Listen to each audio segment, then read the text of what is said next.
Good morning, good evening, good afternoon, folks. Welcome to Nash Taters Streaming. And today we're going to be just chilling. I just ate a humongous meal, actually, so I'm starting to feel a little drowsy. But we'll get through tonight. Just take a look at my stuff, man. Like, I got a lot of stuff. Do I really need this helm, right? I do need it, but... Good evening, Koi. How you doing?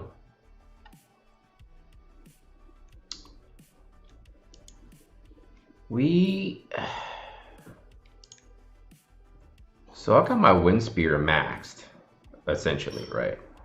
And I didn't get it to 5 stars. I essentially save a bunch of books and I save a bunch of crafting material. So this is looking pretty solid. I went with the critical because 1 is a little bit easier to max. 2, I think crit probably fits him a little bit better than assault.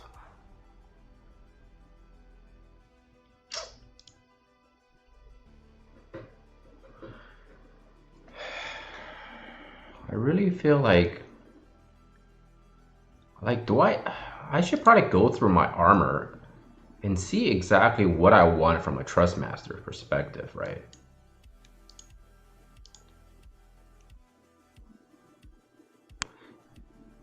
I really want, I think I really want Rob's Trustmaster. Like, this armor is not like that great. This armor is really not that great at all, you know. Yeah, TP, like, you know, who needs to give someone TP, right? TP for your bunghole, I suppose. Good evening, Kacho. What's good? Nice. I need to be working out, man. Seriously. I need to be working out. Hey, Luciano. How you doing? Welcome to the stream. Yeah, I'm thinking... Honestly, I am thinking... I'm like, right now I'm working on my magic comp, right? I got my magic comp mapped out, right? This is what my plan is. Go with Howlet. I really want her Trustmaster. I got a long ways to go. Because look, this is what this Trustmaster does. Raises magic attack and slash attack of allies within range. So essentially, this is really good for Howlet, right? Really good for Howlet.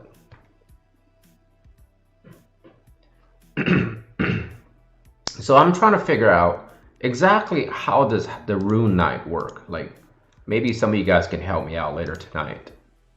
Like, how exactly does this class work? I probably should take a little bit deeper look into him.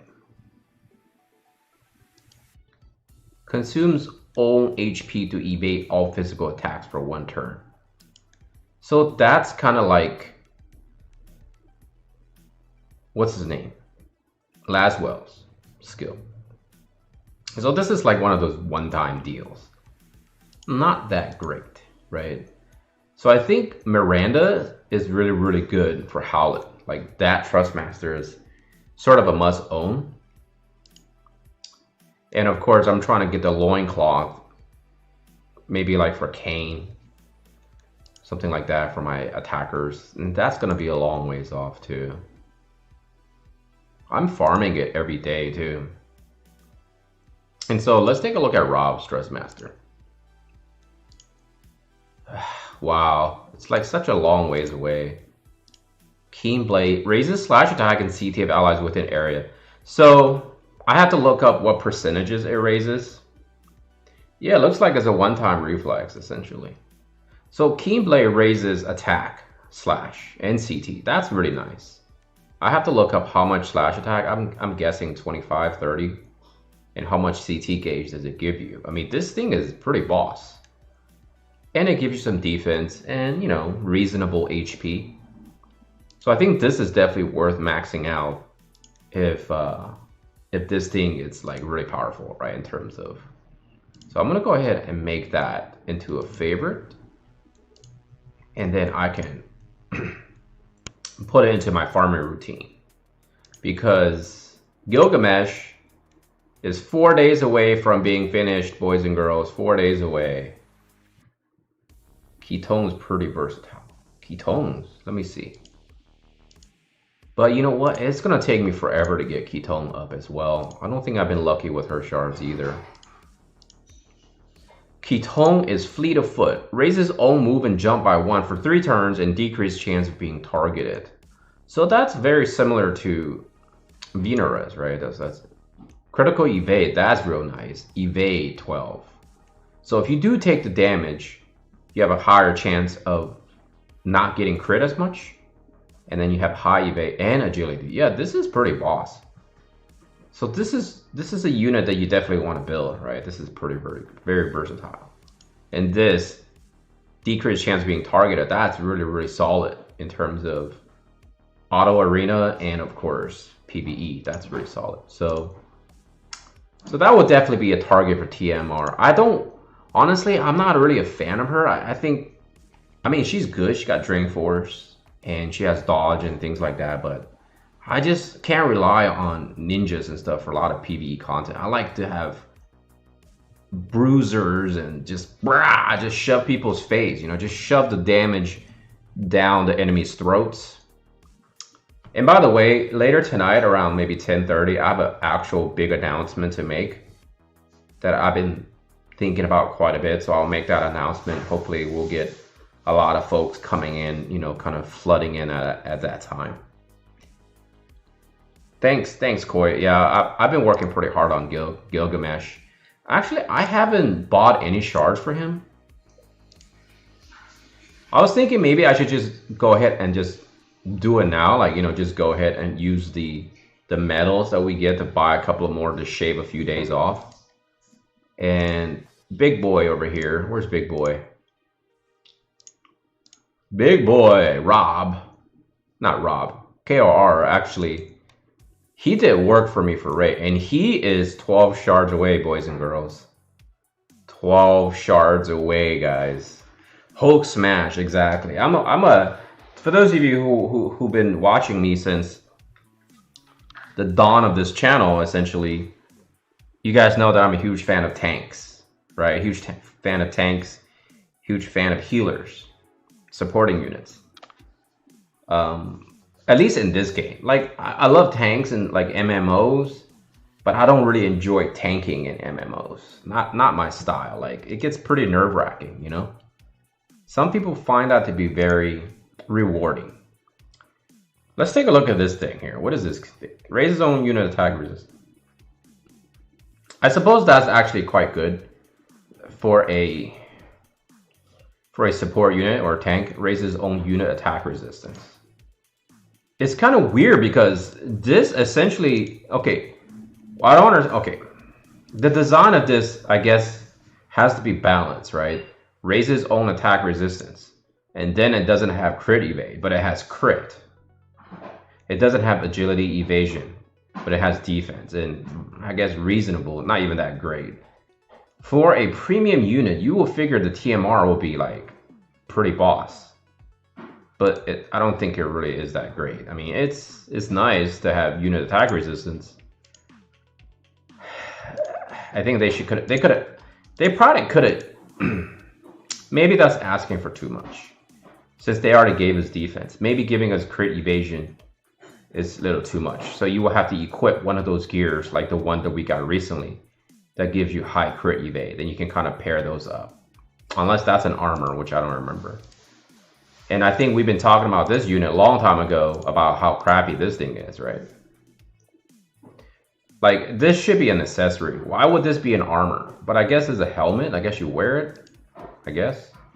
Raises own magic for 1 turn and chance of raising CT. That just seems off-putting to me, you know? For a premium unit TMR, you work so hard and so long. I don't know. Maybe... I'm betting the magic attack power is so raw and so high that they have to somewhat balance it. So I'm not worried about those right now, though. Hey, Francesca, welcome to the stream. You made it tonight. I'm glad you made it. I was actually going to make an announcement later tonight in regards to what you and I have been discussing through the comment section of my videos. So you're pretty close to Gilgamesh. You have 301 super stern, but you don't have the actual unit. So here's the thing. My suggestion is use your rare summon tickets. It seems like it's a good pop, actually. It's an actual good pop to get those. It's kind of weird. My guildie actually went ahead and did that. Wait a second. I'm in the wrong thing. Like, just keep hoarding these rare summon tickets. And he's like, I'm going to just pop some rare summon tickets and try to get KOR. And he got it. And that's where I got my KOR as well. And so maybe you can take your shot at it as soon as the EX25 job hits global. That's a good time to do that. Because I know I'm going to be popping those off. Like Celebration, in Celebration, I will be doing it. I'm going to be popping some fireworks in celebration of the 1 year anniversary. And we're going to be doing that. Been saving those paid unit tickets for when a KOR finally show up on my account. Yeah, I actually blew quite a bit of those. Like I actually, is my mic too loud? I just want to make sure because lately I noticed my mic is a little bit too loud. Zinadrill, hey, how you doing? Welcome to the stream. Finally caught me streaming again. Yes, I stream every Friday night, by the way. And after tonight's announcement, there's a huge possibility that I might be adding another night of streaming.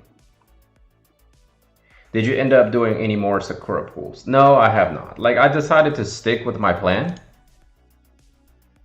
And what I'm going to do is I'm just going to pick up shards along the way.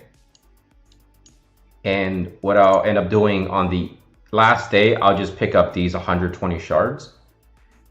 Because of the fact that it's not one of those units that I need to have at this moment. And what I'm going to do is I'm going to wait to see when the 1 year anniversary hits, because that's around the same time we're probably going to get Yuna as well. So having both of them is essentially going to be Magic meta at that time, which personally I don't really care too much about, because you guys know me by now. I don't honestly care too much about PvP, but Sakura is actually one of the best unit in the entire game in terms of PvE. So I think for me it's worth it because I love support units. I love tanky units. So she fits that bill for that. So eventually I'll definitely build her, so. Hey, Luciano, that's a first world problem that definitely a lot of people wish they have right now. All the shards, but not the unit. Because you know the unit is going to fall in your lap, right? And eventually, even if you're a light spender or a free-to-play, let's say you drop 20 bucks, right? And you get that, the ticket to select a unit selector ticket, to pick the unit that you want of your choice, I think that's worth $20, because I think Sakura can take you probably a good solid year and a half into the lifespan of the game. And the way they designed this game, they don't like units to be lag behind, right? When I played the Alchemist Code, I noticed that was a major issue. A lot of the units that were released a couple of years ago, they dropped in terms of functionality so hard. So this game, with his little loops that they like to do, like, you know, the circles, the circle of life, if you will, in this game, when it takes you from the beginning of the game, introductory of the game, all the way back now to EX Job 25, it just keep looping. So all the units are going to keep going in like a clockwork. I personally feel like it's a perfect design. I think the people at Square Enix have really put a lot of thought into this game. And it's kind of weird because, like, you know, here on Global, we get a lot of players that get upset over things, sometimes myself included. But if you sit down and you spend like an hour and go through every feature in this game, it's so much appreciation for the little tiny amount of work they're putting into this game. It's like these tiny little, you know, intricate details, I think, is what set this game apart from tons of games that's been coming around, you know, in the mobile platform. I think this game is well thought out. You know, they put a lot of thought, and they want people to stick with this brand to play this game for a very, very long time. And I think people who love this brand shouldn't walk away for any reasons at all. Like, even if there was some sort of debacle. With debacle, is that a word? Like fiasco or some sort of quote unquote, mishap or whatever.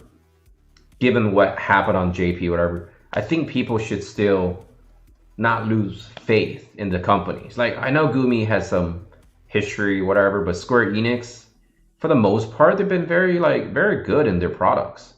So I think it's a fine balance between two companies working together. Now, I don't know who does the designs or who has the final say in all their stuff they put out, but I feel like this game is super well designed, right? If I spend no money, okay, I spend no money on my free-to-play account, and I feel like I'm at such a happy place on that free-to-play account that it can actually rival my main account. The only difference I notice is that I complete objectives in this game much easier with the spenders account comparatively to the free-to-play account. But the free-to-play account still, so far, I still haven't had any issues, right? Even on my main account, I don't deal with the level 90 stuff. Like, I don't care. It's for show, for bragging rights. I don't really care. It doesn't give me any rewards. And most of the time, I have discipline that I pass on certain events. Like, I just completely avoid it. I just say, hey, listen, I'm not going to get those rewards because to me, the ratio of investment of time that I'm putting in is not worth it. So I don't do it. And for me, it so far has worked out. So I hope that's the case for a lot of folks. Actually, you know what? It's funny you mentioned that, IML. You asked if it's worth it, right? The thing is, I don't think it's worth it. And I'm going to tell you why. Unless you're making multiple copies, which you could be doing, it's not worth 1,000 paid gems, right? Because 1,000 paid gems divided by 50 is what? Actually, if you think about it, if you're a beginning player, 1,000 paid gems for 15 of these recipes, in terms of money, not in terms of money, in terms of time invested, is actually not too shabby. It could be actually worth it if you think about it. But personally, if you're a beginner, you probably should be spending the time farming this anyways, because here's the situation, right? You need the materials in order to maximize your item. One thing about playing this game for a very long time is the recipes are not hard to get. It's actually gathering the materials that it takes to build a +5. And ultimately, you're going to have to farm either way. And even though this is like free gems, I don't think it's a bad deal at all. But personally, if you're going to be farming for the materials anyways, the recipes are going to come. And these books are essentially pointless here. 50, you can get that in 20 runs. And by then, you should have enough perhaps to make a +3. And so personally, I don't think it's worth it because I'd rather spend this gem on finishing off my Sakura, right? Because that seems to me like a much better way to spend it. Because the mats are ultimately more painful to get than any recipe in this game, even if you're doing raids, right? I have no issues getting 63 copies of a recipe, but I just simply don't have the capability to farm enough to get all of those materials, because it takes quite an insane amount of materials.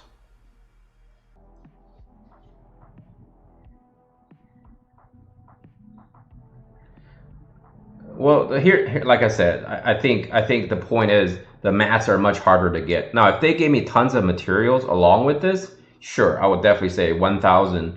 It's a pretty easy sell to me. But the fact of the matter is, if they don't give me a lot of materials, then you might as well just keep farming. And then if you feel like you just definitely can't squeeze it in, this event will come back. Everything comes in circle in this game, right? Even if you don't get it, it's okay. What do you need 2 copies for right now? Most of us are probably not building magic comps. 99% of us are not. So there's no reason to get multiple of these at this current stage of the game.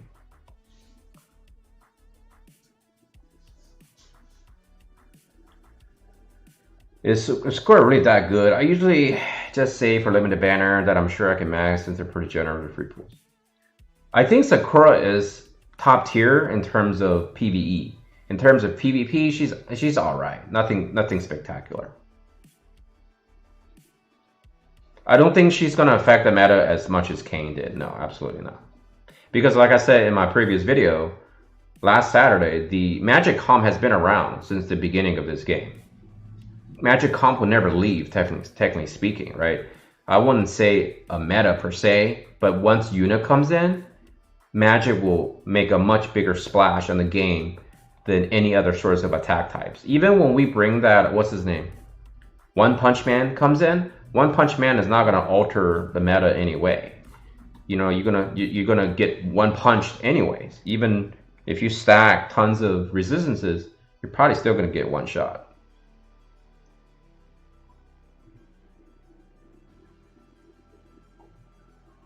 I'm in the same boat. I have enough to craft Thermasas, but then I realized I don't have Mega Crysts. And that's what I'm talking about. Like this, I looked at it, I was gonna talk about it in my video before, but I decided it's not really worth it because it's not even worth it for me to really take a second look. All right, let's go ahead and maybe get some action going here.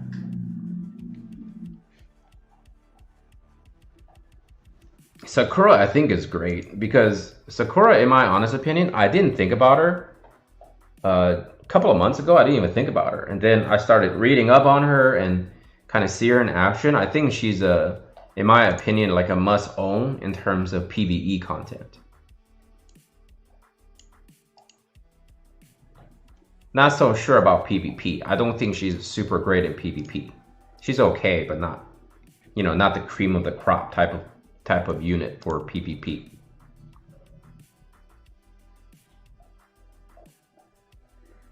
I think we're gonna have access to more Mega Crysts when another raid comes along. That's usually the best time to kind of hoard them. If you're gonna farm from Chocobo Expedition, it's gonna take forever to gather thousands, right?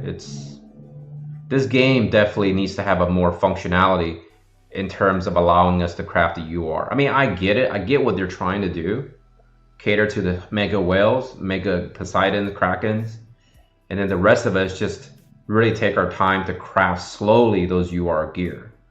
But over time, in order for our people to kind of maintain a sort of a balance in the force, if you will, we need to have more accessibility to those crafting materials. I don't think I can add you because I'm pretty full. I'm full, yeah.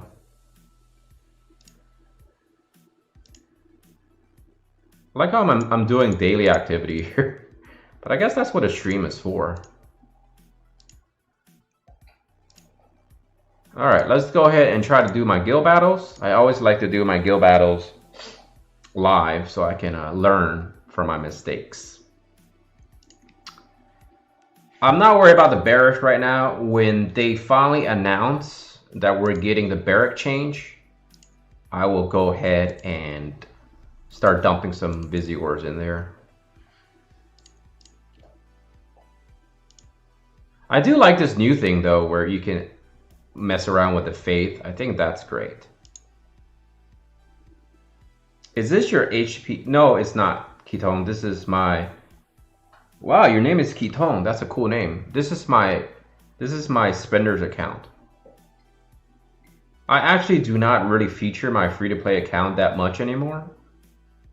Simply because I'm waiting for a few things. We just recently got the new stones. And by the way, for those of you who actually want to know how it works, I think I actually did get people asking me how it actually works. So essentially what you do is, I'm sure you guys all figured out by now.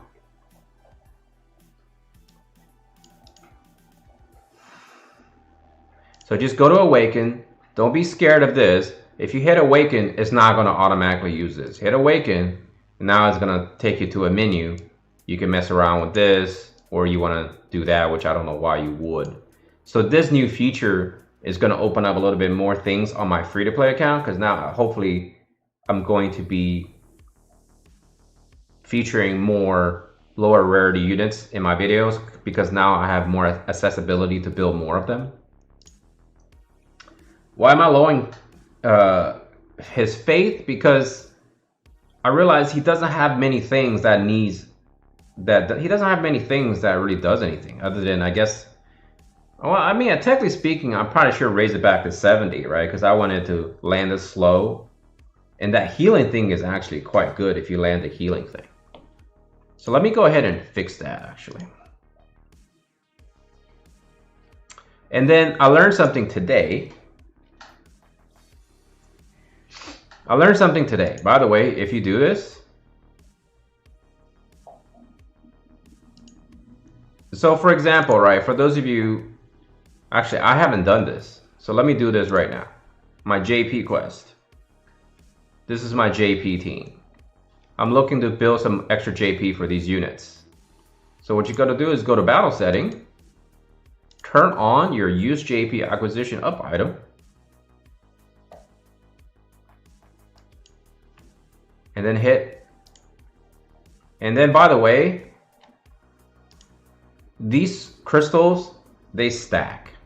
Okay? These crystals stack. So I set it to 50 faith, and revitalize guaranteed to hit at 50 faith. So 70 is sort of the sweet spot if you want to land debuffs.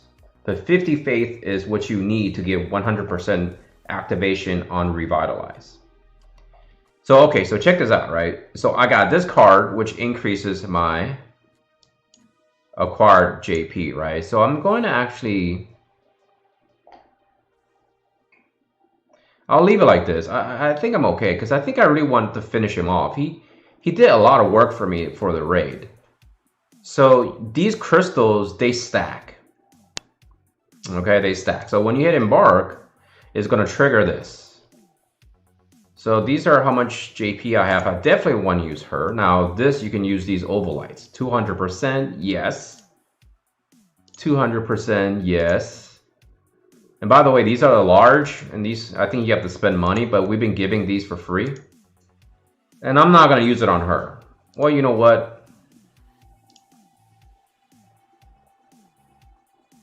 I'm going to use it on her. What am I doing? Here, I'm going to use it 50%. So confirm.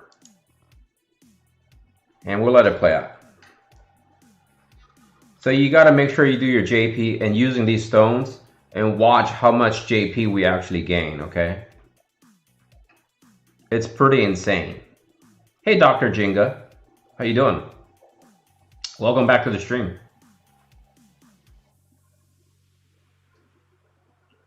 Let's go for a class match. I don't have good units for a class match, to be honest.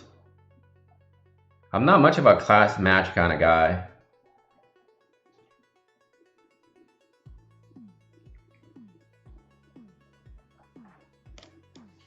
So I probably should get one of those TMRs, huh? Look at this. Look at this. 4,500, 4,000, 4,000, 4,000, 2,500. So this is the time to be banking on your... This is the time to be banking on those little ovalites.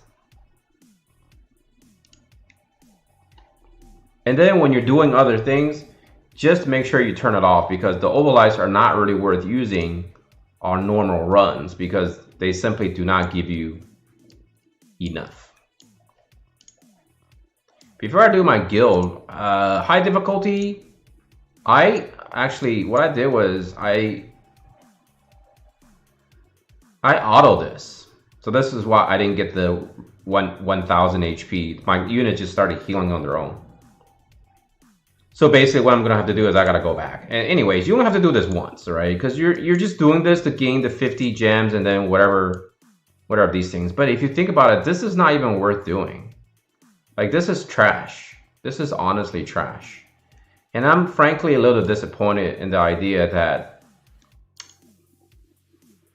I'm a little disappointed because this should be a little bit better rewards, right? Honestly, it should be better rewards. Because this is where you could be farming it. And I have no issues. No one died. This is super easy farm, actually. Kind of weird. And then this challenge is just... I don't understand this at all. This challenge is so odd. This map is such a weird map. Like, the turtles, they're just so dumb. I don't get it. I haven't attempted Brutal, but... I guess that might be a little bit more difficult, but if you have good tanks, this shouldn't be an issue at all. And one thing to bear in mind is you do not have to meet all three at the same time, right? This is kind of neat that just do whatever you can to get these rewards. And you only have to do these one time. I think the challenge are just designed for you to kind of test where you're at in terms of where your progression is for your account.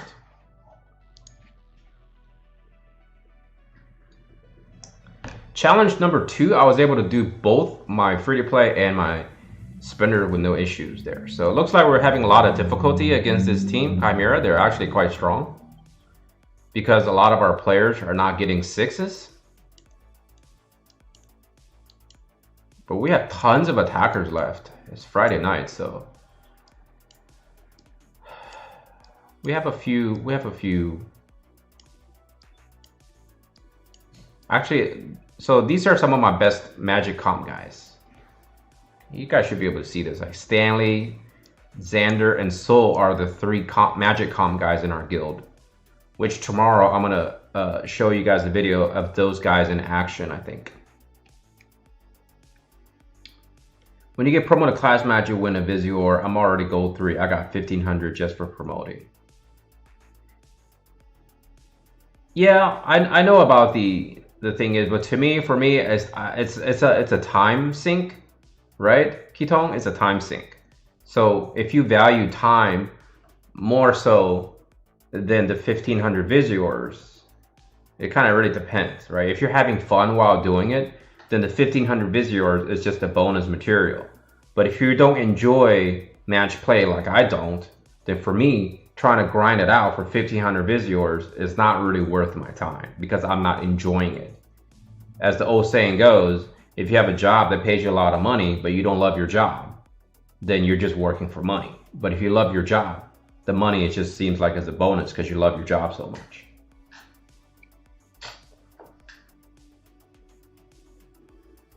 Yes, I'm having the same issue. It's key. It's like I keep having the recipes, but I don't have enough mats. And a lot of stuff just sits in my stash and there's nothing I can do about it. Hey Jerry, how you doing? Welcome to the stream. It's like 12,000 with the XL and Job Crystal for that one. That's insane, 12,000. Well, I don't have those extra large ones. I haven't spent any money on those things. Just crafted my second +5 Prunus today. Wow, you've been playing this very hardcore. Okay, enough talk. Let's see how many attackers we got left. 1, 2, 3, 4, 5, 6, 7, 8, 9, 10, 11, 12, 13, 14, 15. Literally half our guild hasn't attacked, so. Yeah, there's a lot of good players in match play. And that's why my today's Friday Free Thinking video, if you guys haven't seen it, go check it out because it talks about perhaps that's the future of this game. Is if this game decides to go to the esports aspect of it. This is a lot of dudes. This guy lived on the thin, oh man. I don't like attacking silver because my comp does not have guaranteed hits. See, my composition does not have guaranteed hits.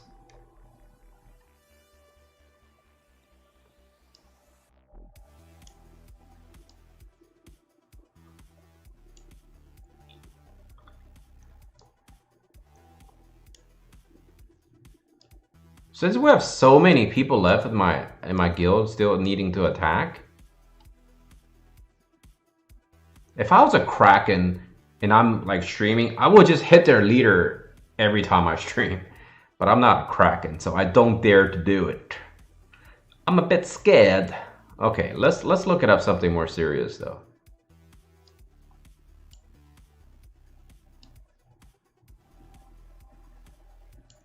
I'm thinking about this team here.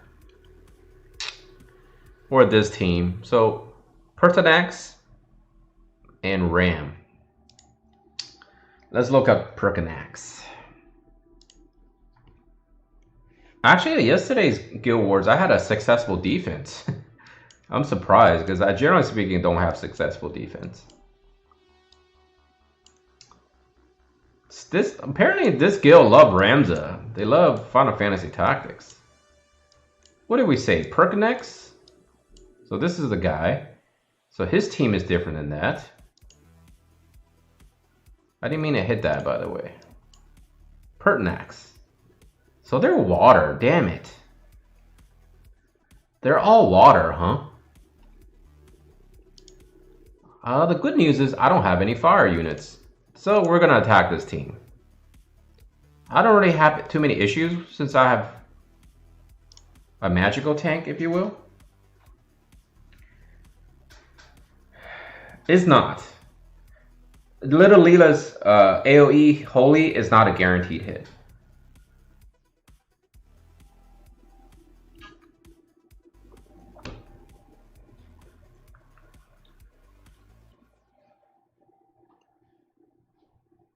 Okay, it's kind of like watching a movie, right? You know, how like when you do stop motion, you get all your work done, and then you sit back and you kind of watch it. Let's see what happens here.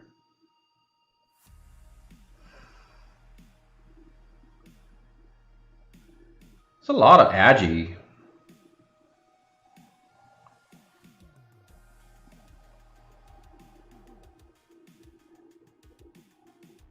Glaciala does have a guaranteed hit though. Who's she? I got to stop. Very nice. That's gonna help me quite a bit. That stop. So that's a kill and a stop. So now their healer is gonna be confused, right? Now I got the taunt up, but little Leela is just hanging out in the back, which I don't like. Why doesn't she move? Okay, this I don't know what happened. What exactly is little Leela doing here? That was a terrible loss, by the way. I think I should have turned off all those stupid things. I don't understand why little Leela is just sitting back hanging out. Now I lost. I completely just got smoked. That was very bad. If Leela moved up just a little bit, what happened to their AI? Why was she sitting in the back? You guys notice that? She was stuck for literally 10 years. That was a terrible loss, by the way.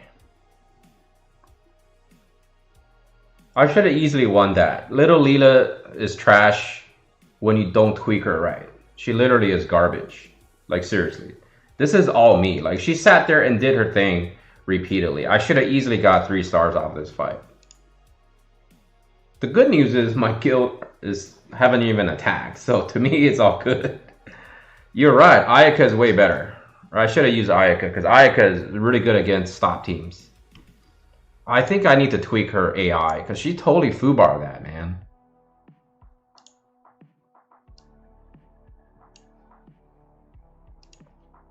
That was shameful. Couple of things I need to fix here. First off, I need to do this thing, right? This makes the most sense. So guild battle is I need to fix this. I think I need to switch this to this because she needs to get in range. And what I need to do is remove protect. There's a lot of physical attackers, so I'm going to remove shell.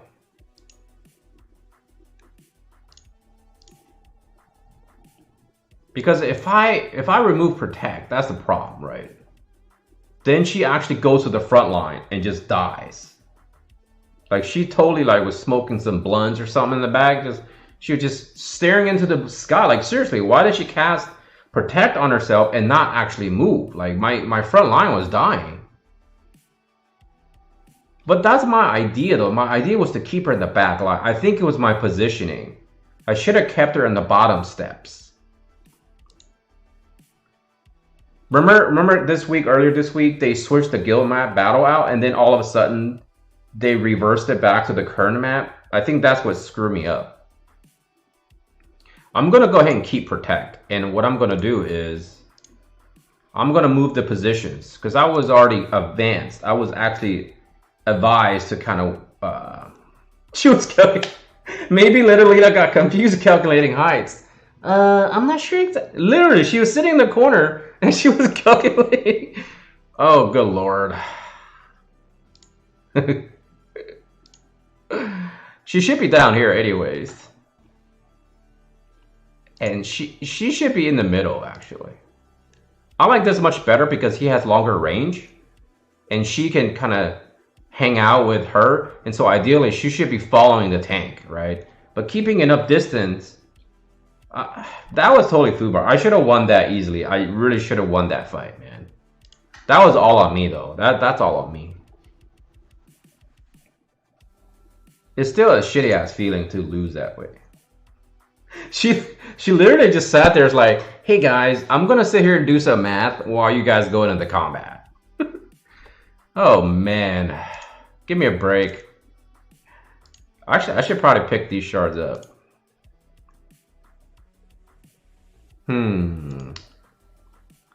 Odoa definitely speed up the process. Okay, I don't know what I'm doing. I'm sorry here. So lately, my arena combat have been actually very rewarding. I usually start playing with my vision cards and stuff. So I use the missile resistance a lot, and then I use this for slash resistance. And then I've been using the Leviathan for piercing resistance. And of course, I use my Fenrir for magic resistance. So I've been just switching those cards around. And then my main tank, I switch off for missile resistance, magic resistance, slash resistance, and then of course overall defense. And then I have my Warrior of Attack, Warrior of Light defense, or excuse me, offense. What happens here is Warrior of Light has an innate slash resistance. Look at this. He has tons of slash resistance. So when I see a team that's a lot of slash attackers, then what I'll do is I will switch to him as my main tank, and I should have no issue slaughtering. One of the problems with Agrias is she doesn't have very high slash resistance. Okay, I don't know why I hit that button. So her slash resistance is innately low. She's more of a magical tank because she has very high magical resistance. And here, well, she also have low pierce resistance. So against like Canes, against like essentially every other comp other than magic comp, she's actually not as good as... She's actually not that great, actually, against them. She'll die maybe like 4 or 5 hits. Comparatively to like magic teams, they sometimes don't even make a dent on her. And when I slap the missile resistance, actually, with this comp, I actually seek out magic resistance, or excuse me, missile attacking teams because they just get... I just literally just go in there and mop the floor. They just simply don't do enough damage to her. And her taunting blade is just so powerful against missile users. She is just OP. Even Luartha, I think I only faced Luartha one time though. But Luartha didn't even give a chance to actually attack me. Because she died so quickly to Kayn. Because Kayn kind of moved up the attacking...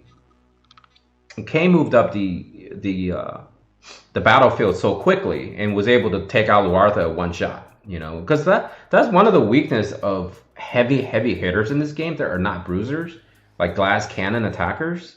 They're really good at killing things.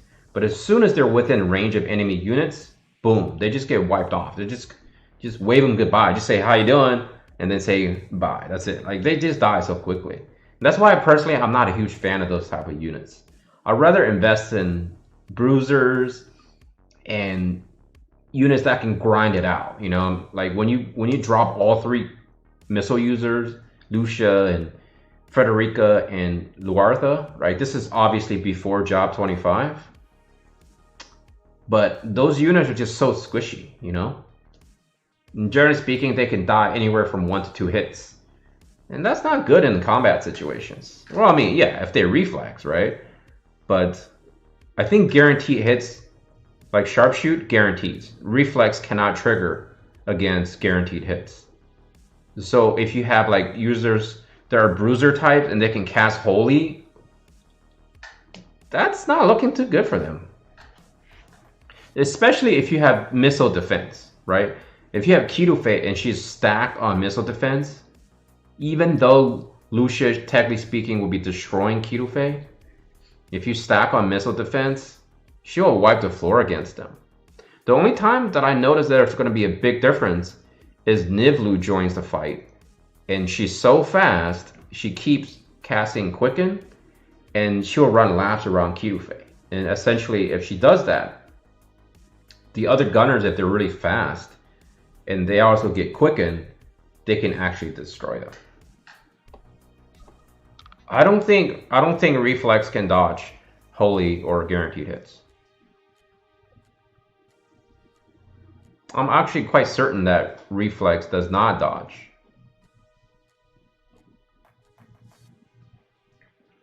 Again, that will be a good time to do some research. Anyone else can chime in. I'm pretty sure Reflex cannot dodge.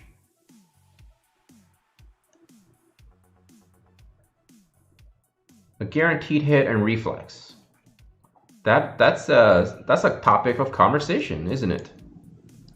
In fact, I don't think I even have any units that has Reflex. Yeah, I do. You're 100% sure? Okay, then.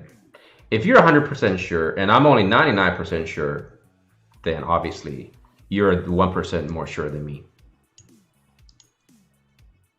Guaranteed hit. And where is Reflex?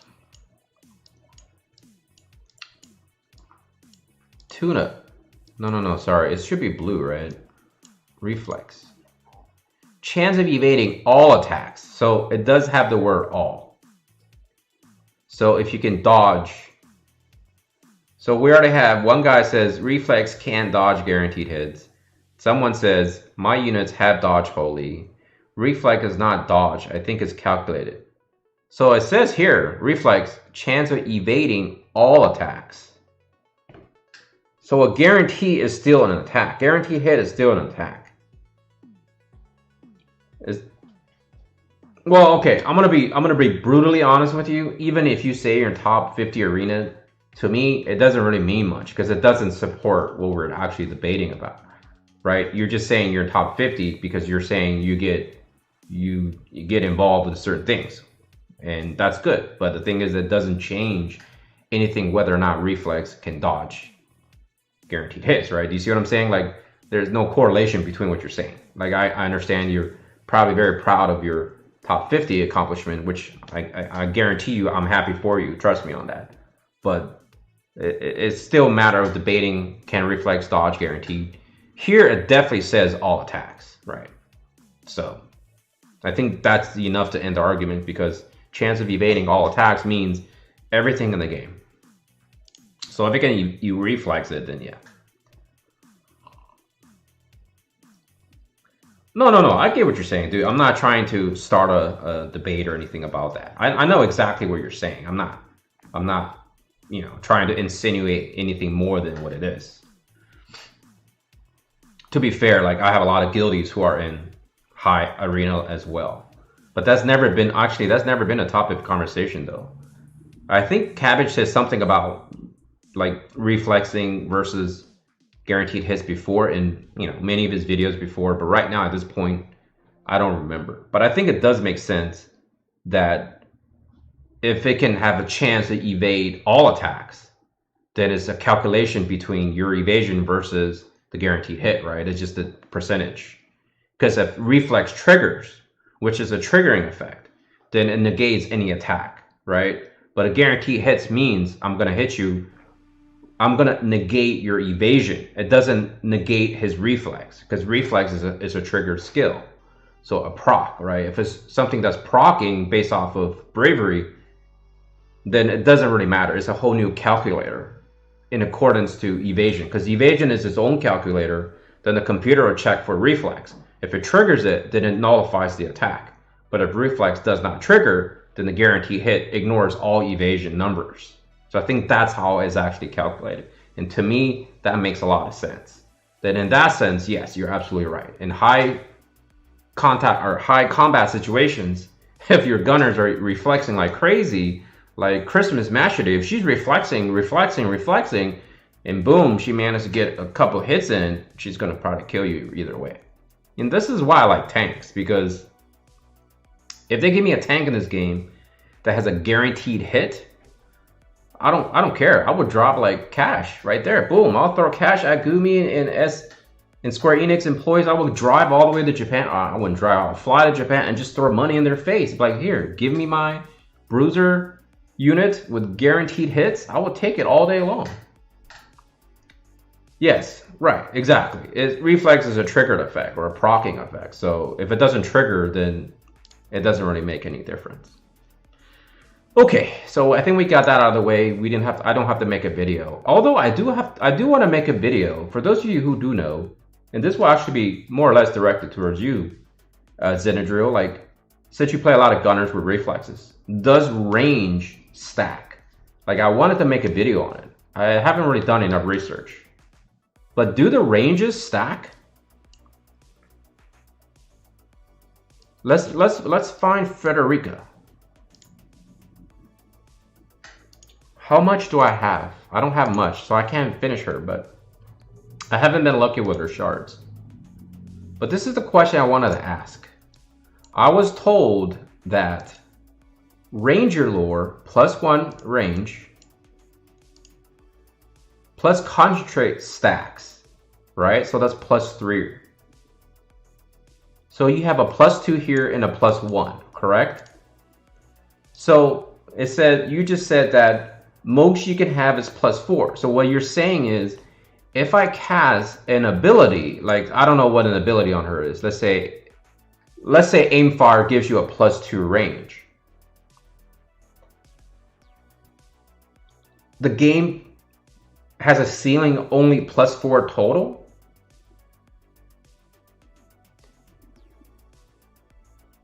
+3 range from passive and +1 from aim. So how about this? If I have a TMR and I have, say, Aimfire, both of those give me, say, plus range of +2 each. Plus the +3 range I have on my passive abilities.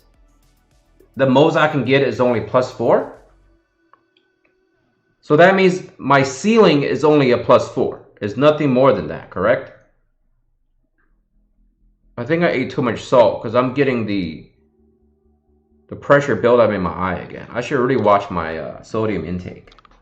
Hey Kenzen, how you doing?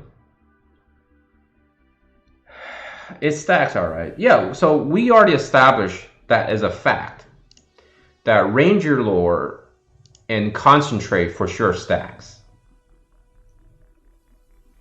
So plus range buffs do not stack. So only +4, okay. All right, that's good to know, because +4, if it's the max, then that makes perfect sense. Because I think in match play, Frederica is like the queen of range, right? The queen of barrages in match play.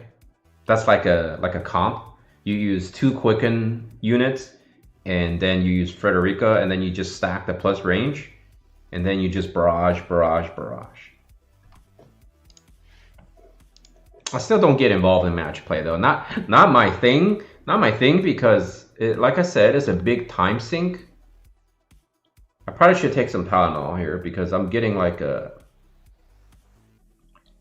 I guess if you eat too much salt, it does give you a headache. And plus this white light is shining in my face. Okay, so usually I do some arena, but I feel like arena has been very boring for me lately. So I'm not gonna do that.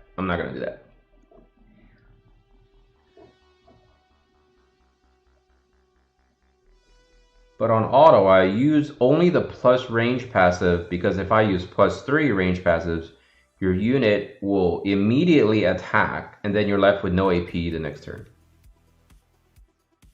That makes sense. That actually makes a lot of sense. Yes. I do. I have this humongous glass of water that I'm trying to throw down, but if you take some Tylenol, generally speaking, it takes away the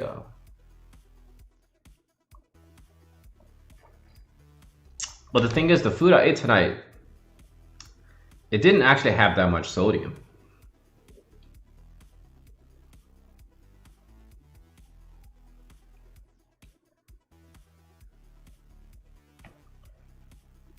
But yeah, I probably should definitely really like watch more of my sodium consumption because most of the time, like I don't get too many problems when I eat though. But as you get older, like your body starts changing. This light is like really in my face too. Maybe this light is what causing it. I'm gonna turn it off. And you guys let me know if it's too dark.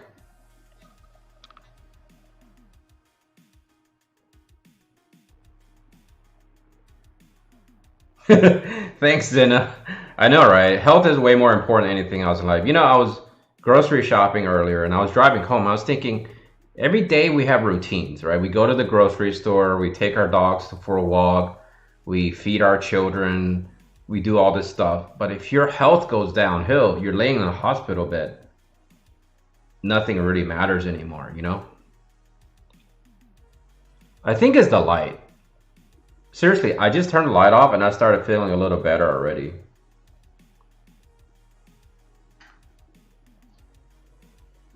A lot of people do like match play because if you think about it, why are you summoning all these units? Why are you building all these units, right?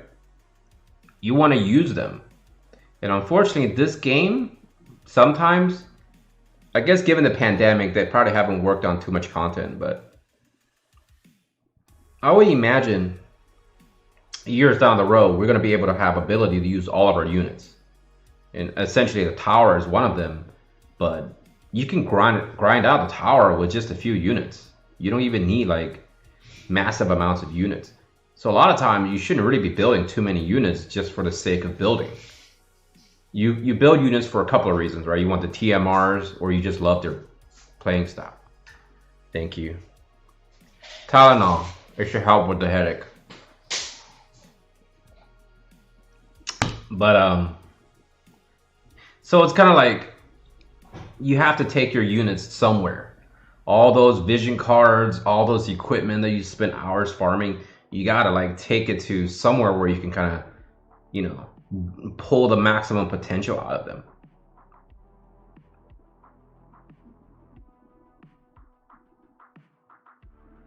Thank you, Brandon Reese. Welcome to the stream.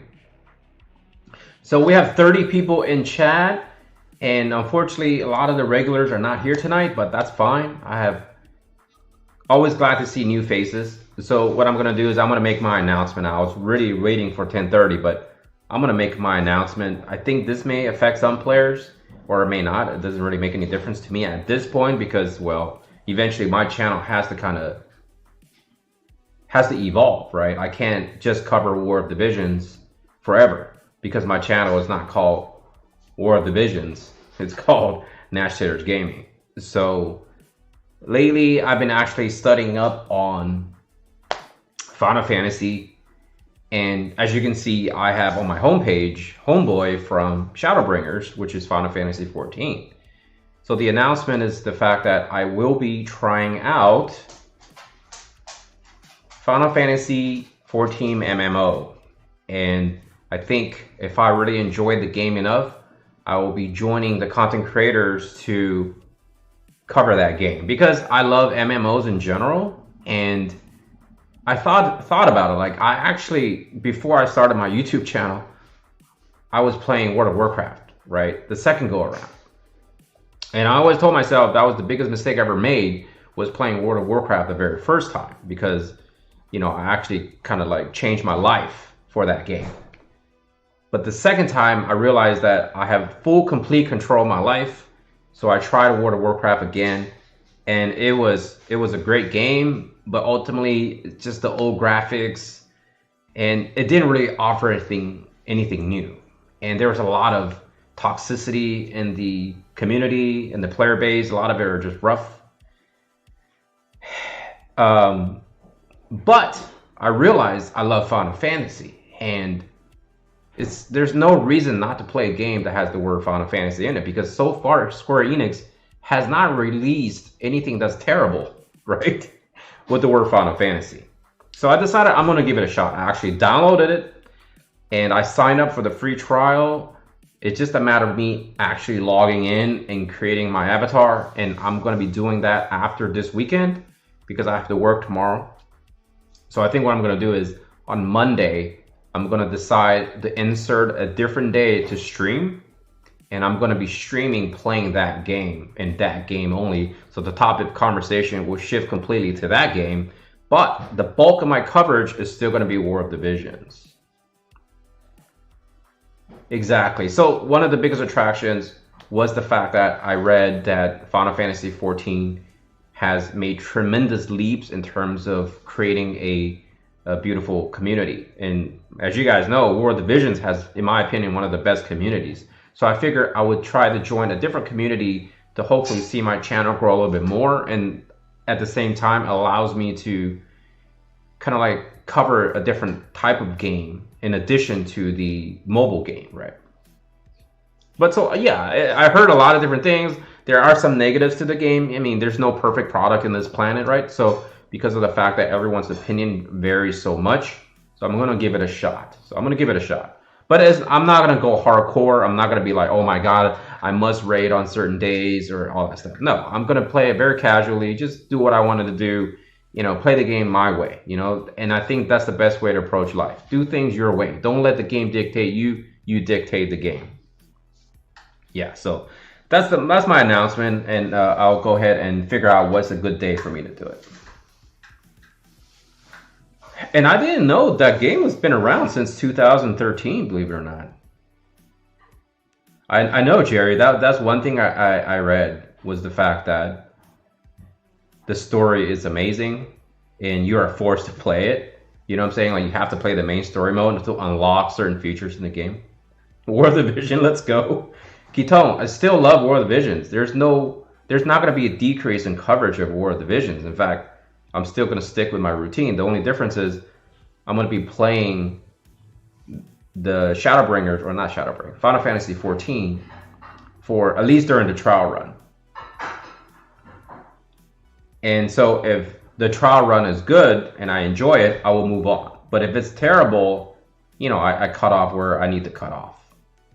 So we'll see. We'll see how many people will kind of jump onto the Nash Taters bandwagon when I play that game. Okay, let's do some War of the Visions now, though. Story has nice voiceover now. Taken real good. Okay. So then I guess some of you guys have played Final Fantasy XIV. Any suggestions which of the servers I should do? Should I be joining one of those preferred servers? Or just kind of randomly pick a server? It doesn't make any difference. I'm definitely all ears. I have a pretty extensive knowledge of MMOs. I've been playing MMO for a long time, so I would say I'm a veteran playing MMOs, but I think when you take on a journey, when you take on a endeavor of playing a new game, you want to talk to experts. You want to make sure you get a lot of heads up before you kind of join and just jump in, blindly. I'm sure those type of games will make good streaming platforms. Like, I wish I could play first-person shooters. I think first-person shooters are really good for streaming, but yeah, I heard that in the preferred you get double EX experience boost and everything, and then you can later transfer.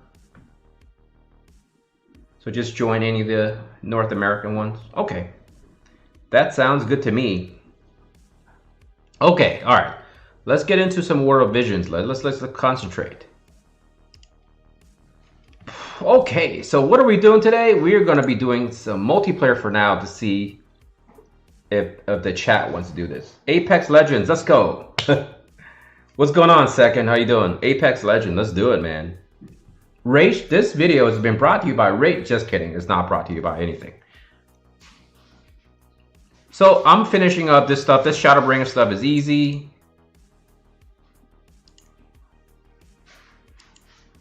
Have you guys done brutal difficulty yet? Yeah, Luciano, I have. I've been actually that's all I've been doing lately while I'm farming on the side. I just watch some of those beginner videos.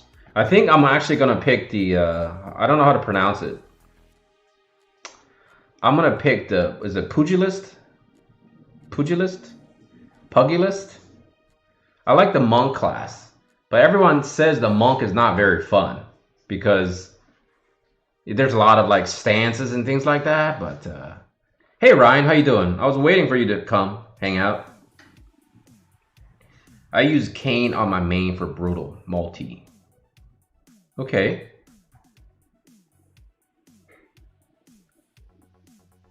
One Dwayne plus 3 Eldara.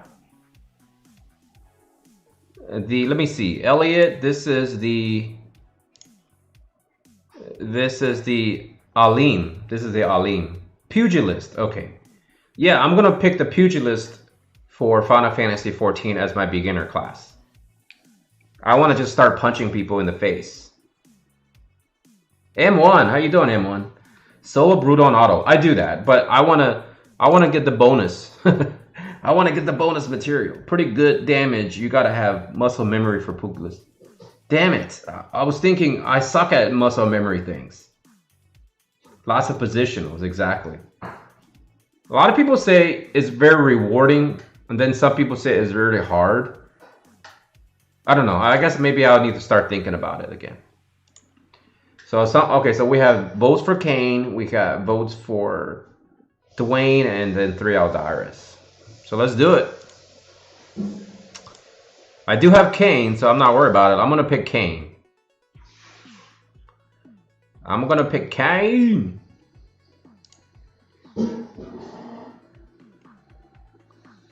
Where is my Kayn?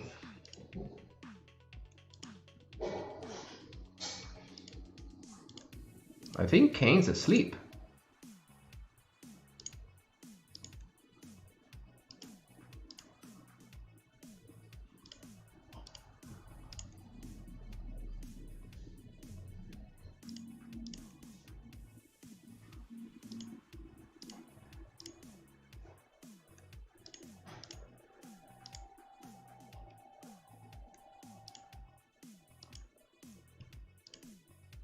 Okay, waiting for you guys to join. So, all right, let's catch up with chat. In around 5 hours, we got like 90 recipes. That's insane. That's why you got two copies of your stuff already. Most DPS have long queue times. Monk is pretty fun, but yeah, the good thing is you can play all the classes on the same character. So if you don't like, you don't need to start over or anything. I know, that was the other thing. That's the other beautiful thing I love about it. I only got Dwayne. I think Dwayne works. Leela works too. If you have a tank, you really just need a healer. But our run is like around under 4 minutes. Okay. I guess it really depends. The two other slots that come in, we'll figure it out. I don't have to use Kayn. I can use little Leela. But yeah, I'm pretty excited about Final Fantasy XIV. It looks really, the graphic looks pretty good. Even though a lot of people say it's outdated.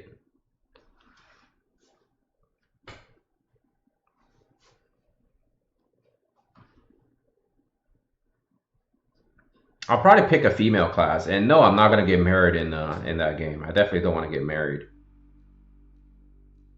Or do crafting gathering while you wait for Q.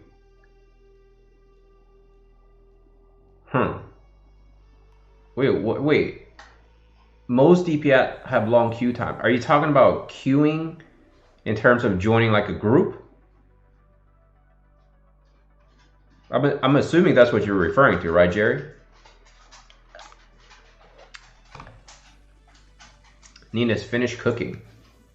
Sounds good to me. Do people not need to do the brutal difficulty at all? I mean, isn't this like the newest quest?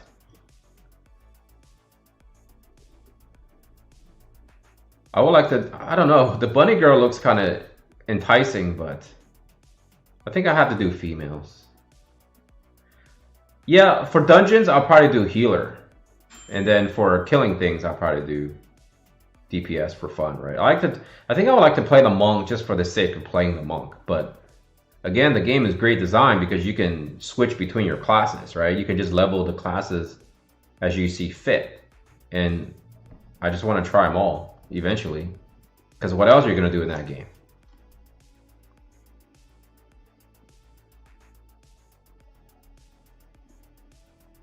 I'm on Bunny Girl too. Yeah, why not, right? The staff that comes out during FF10, yeah, probably. But you know, the thing is, like, if that staff is a limited time, so if you don't have two, if that's UR, then it's good to still have a bunch of MRs. Okay, so we have a Dwayne. I'm gonna switch to Little Leela.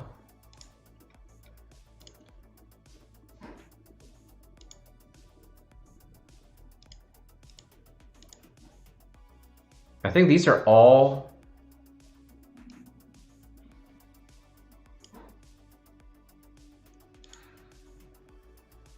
Let's try this, see if this works. Will this work? Will this comp work, guys? 1 Kayn, 3 healers?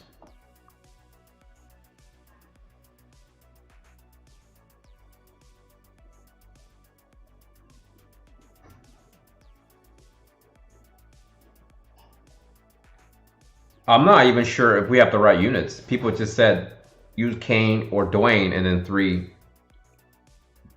of these attackers. Okay, let's give it a shot.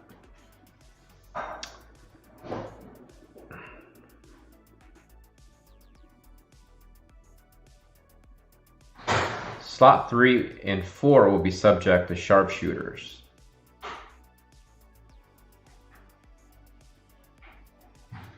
Maybe I should use Agrius then. Alrighty, let's go.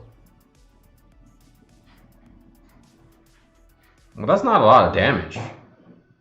These guys are oh, they're probably magic tanks. The good thing is it doesn't cost a lot of energy, so even if you fail, you can eventually figure it out.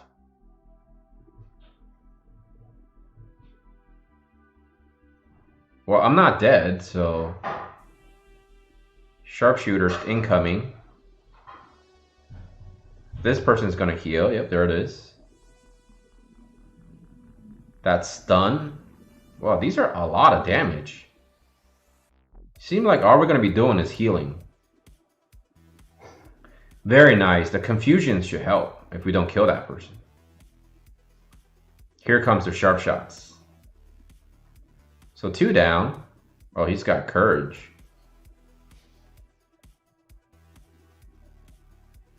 Nice dodge there. Oh man, I think you're dead. Yep.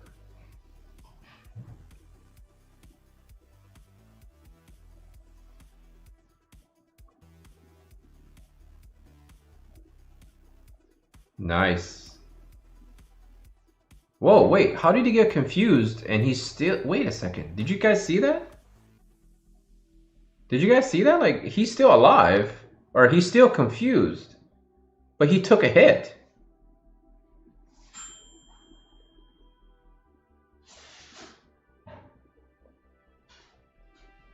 So, essentially the best will be a bunch of Kayns, right? Because they have all these AoEs and... You're right, the calculators would take a little longer.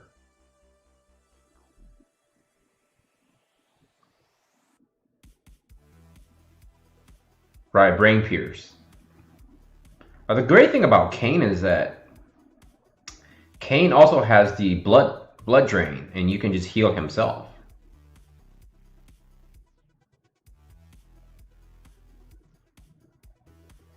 Maybe I'll switch to Agrius, see if that works better.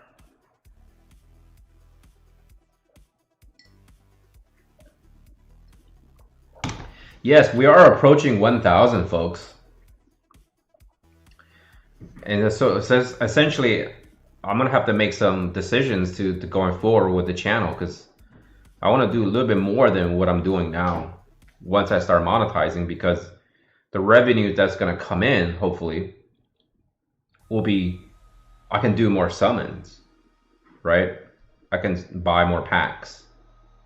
Like, I do want to buy a monitor, I do want another monitor for my streaming purposes though.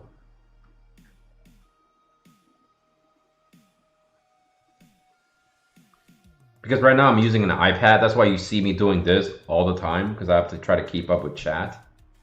But I think another monitor with the peripheral vision, I can kind of like stare at the main screen and then kind of like just, you know. Ban people with names that are shorter than 3 letters from your channel.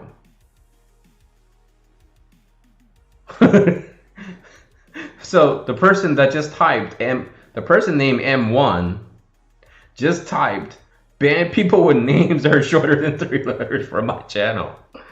I'm not exactly sure what that means, but that's pretty good though, what you just said. I have banned people from my channel, by the way. We only have to do this 3 times, so this is actually fairly easy.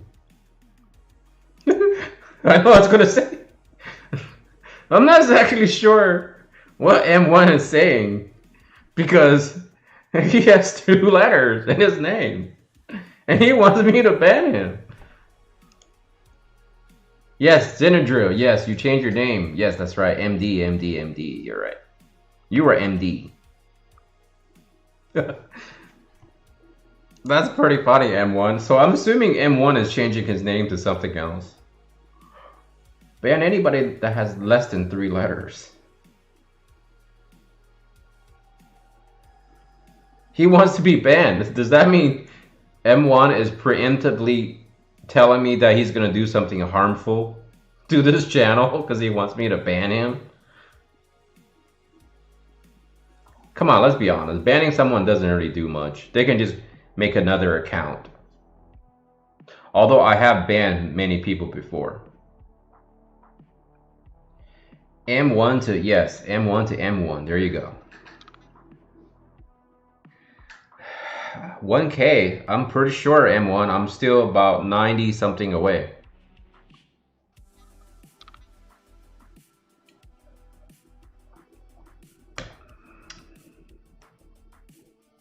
If I was to change my name, I would probably change it to, Tater Tots. Because growing up as a kid, Tater Tots was so good. I love eating Tater Tots. And that's what I named my second puppy. Actually, my first puppy.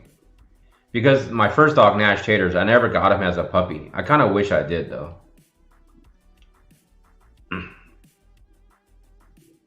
Like, I name all my dogs after potatoes of some kind.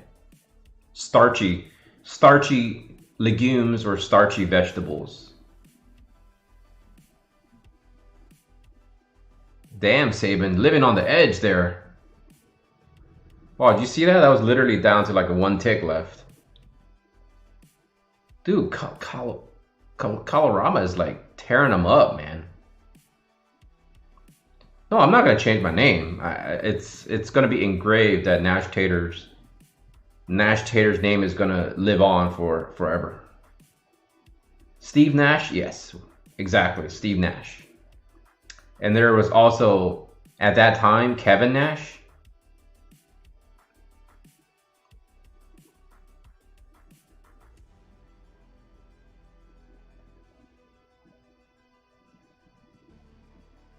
It's like Steve Nash and Kevin Nash were the 2 biggest things going on in my life at the time. One was like the NBA, MVP. And then Kevin Nash is still by this day like one of my favorite wrestlers of all time. Because of the NWO. Like, I thought of so many ways to incorporate NWO into my channel. If I ever do like merchandise for this channel, I would definitely do the NWO kind of theme with my name involved, obviously. Because like that was like, in my opinion, the best time for wrestling. Like NWO like essentially made wrestling like the phenomenon, right? Like that's NWO was like the driving force of me loving like fake wrestling, whatever. Hey Pedro, how you doing? Did you change room? I don't know what that means. What do you mean, did I change room?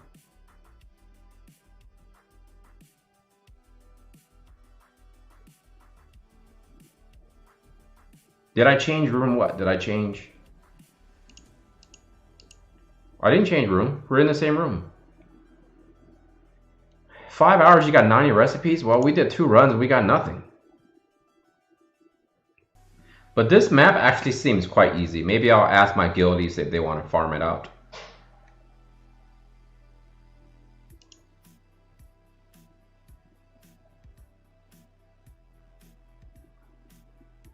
Oh, no, it's because, sorry. It's because I turned off my light. Because the light was bothering my eye. So I took a Tylenol. So it's a little bit dark in here. But if my eye feels a little better, I'll turn it back on. I figure you guys don't need to see me that much. You just need to hear me, right? Well, I mean, technically speaking, I've been using this office since the beginning. We only have one office, so. But eventually, hopefully, I can create an office in my man cave.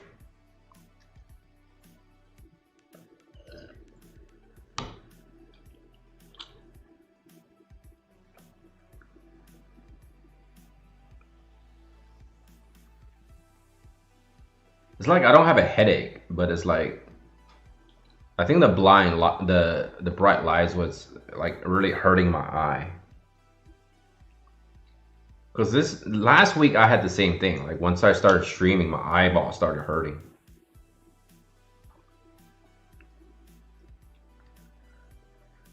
It seems like this brutal challenge isn't that great. Like it just kind of forces you to have really good Trinity, right? That's all it really is. You just need good Trinity.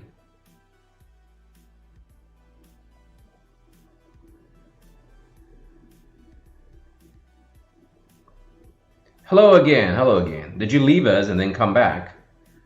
Sorry to hear that, Pedro. You're not feeling too good? Yeah, I'm not feeling too great either, but I'm still trucking along.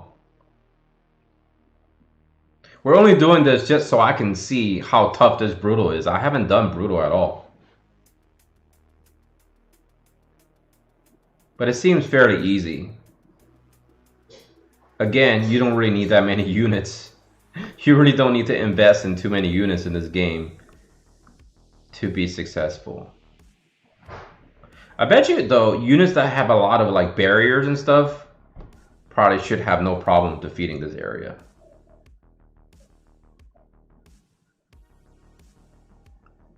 Like, if anything, you could be just farming like this specific encounter just for the materials, right?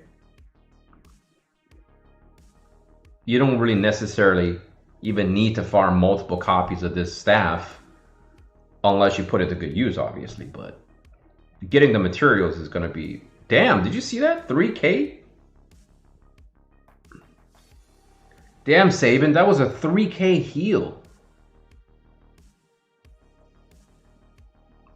And I think she's only level 89. Holy crap, that must be insane gear. 3K heal? I think I don't even do 3K heals a lot on my little Leela.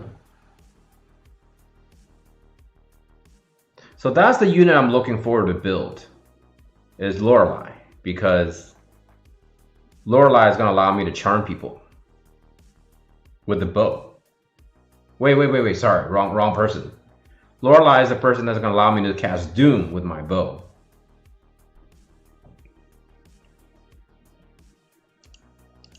Well, that was easy, folks. And we got 2 of these. So, do you guys want to keep farming this, or do you guys want to try something else? I wish I have Skahal now. Yeah, Skahal is actually pretty solid. You guys want to keep running it? Okay.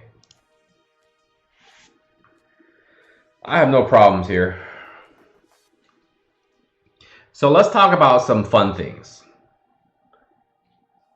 Fun thing is, I just dropped like... I better say it very softly because my fiance is in the other room.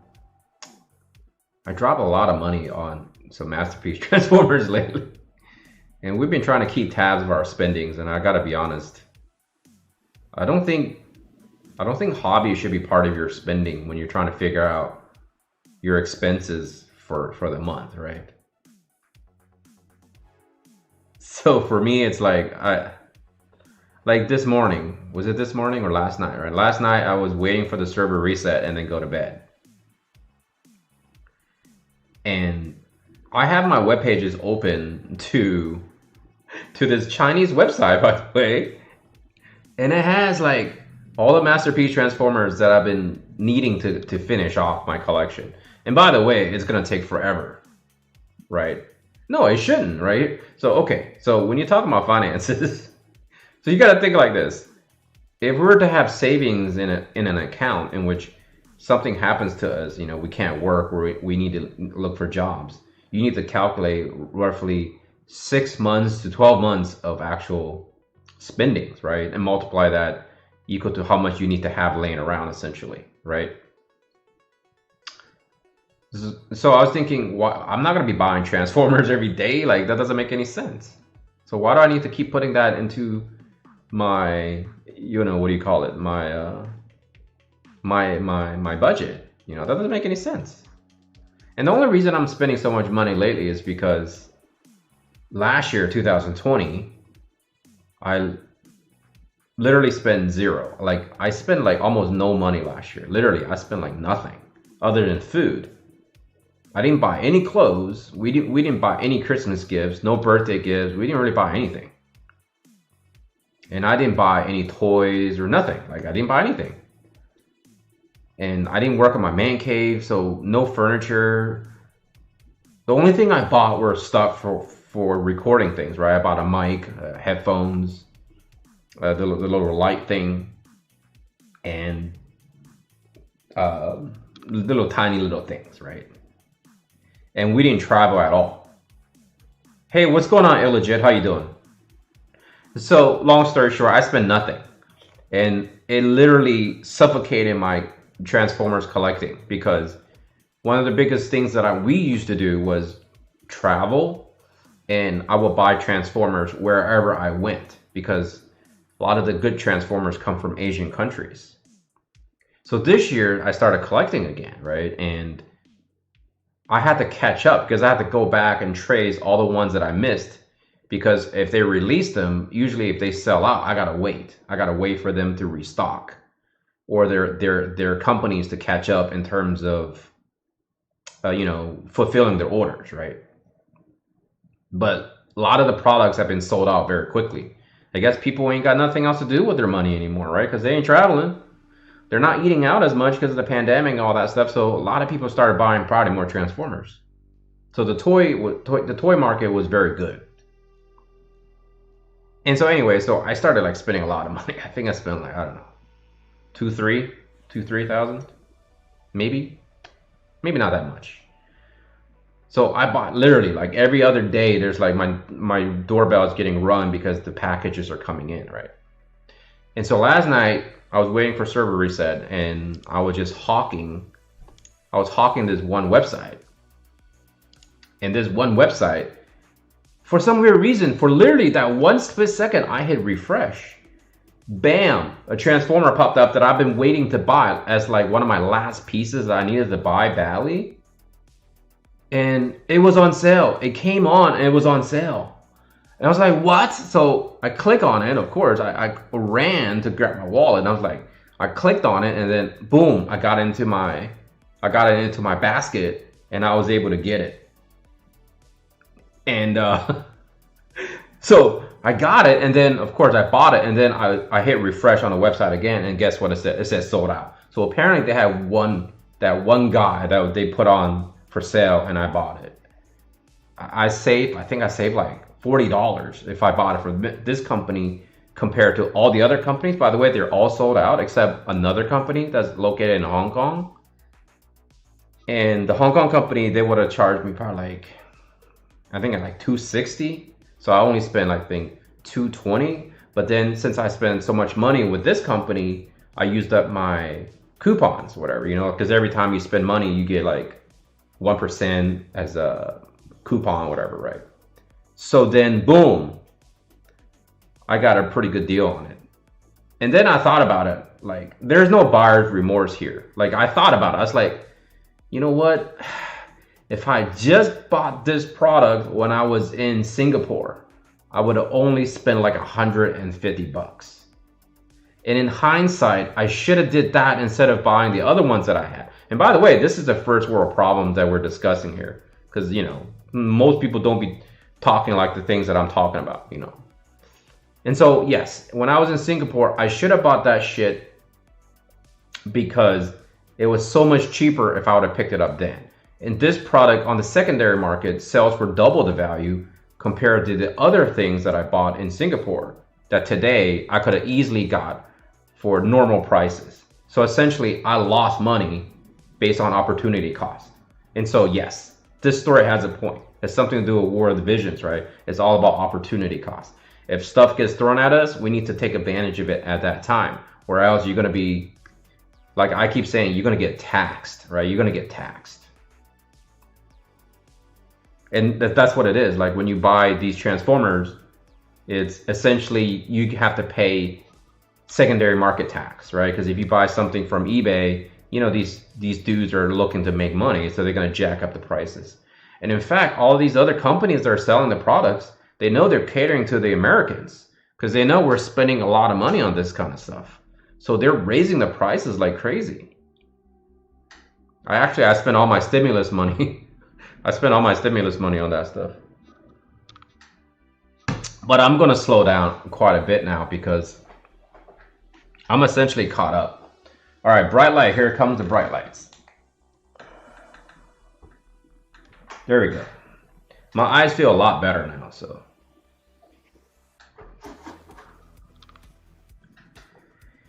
Yeah, I was seduced. I was seduced by the dark side. But how long you been keeping it until the price go up? But how long you have to keep it until the price go up?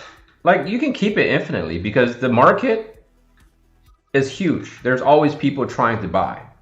But the thing is, there's one company that makes these specific transformers.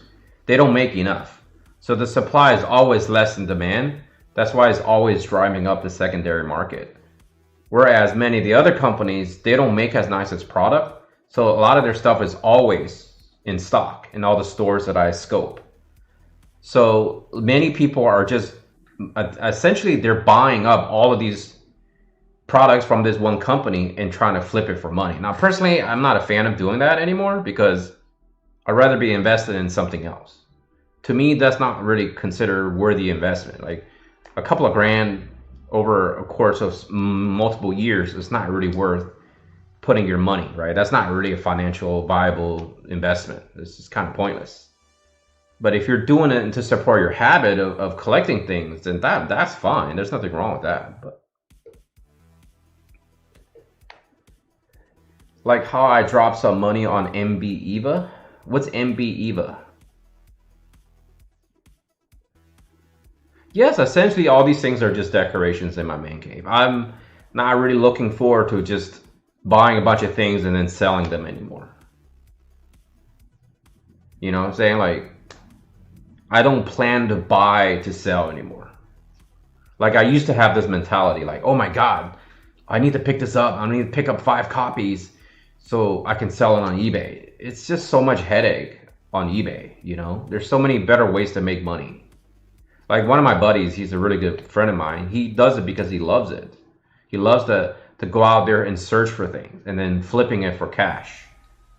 You know, like that's something he loves to do. Metal build oh my God, I can't pronounce that word. Evangelion? Oh my God. You know what? I'm going to stop embarrassing myself. Metal build, that word. I know it's at the tip of my tongue. I know I've said it before, but was that an investment for you? But see, the thing is, like, I never look at things. I used to look at things like an investment. Like the biggest investment I think anyone should make if you're into collecting items and you want to buy things to flip would be Lego. Like I say this in every video and I'm going to keep saying it. Lego is the best way to make money. Really. Seriously, it is. But in terms of other things, I think it's just too wishy-washy in order to try to make a lot of money off of those things, right? You're better off investing your money in other things like stocks or real estate or something, you know. But I think I treat this as a hobby, but also I treat it as Bitcoin. There you go, that works too. But I also treat it as like just what I want to have, you know. Just if I go up to my man cave and I want to sit down and hang out in my man cave, you know, start like going back in time mentally. You know, I need to have my comic books. I need to have my toys to stare at. You know, it's kind of like there's a reason why people have man caves and she sheds, right? She sheds. I tell my fiance she needs a she shed, but she doesn't have a she shed because she doesn't really have anything that she collects. She did try to collect some of those Hello Kitty things, and then one of the things that she actually collected were these metal, like they're made of metal, like heavy, super freaking heavy. Like I think they were a collaboration with what's that Japanese brand?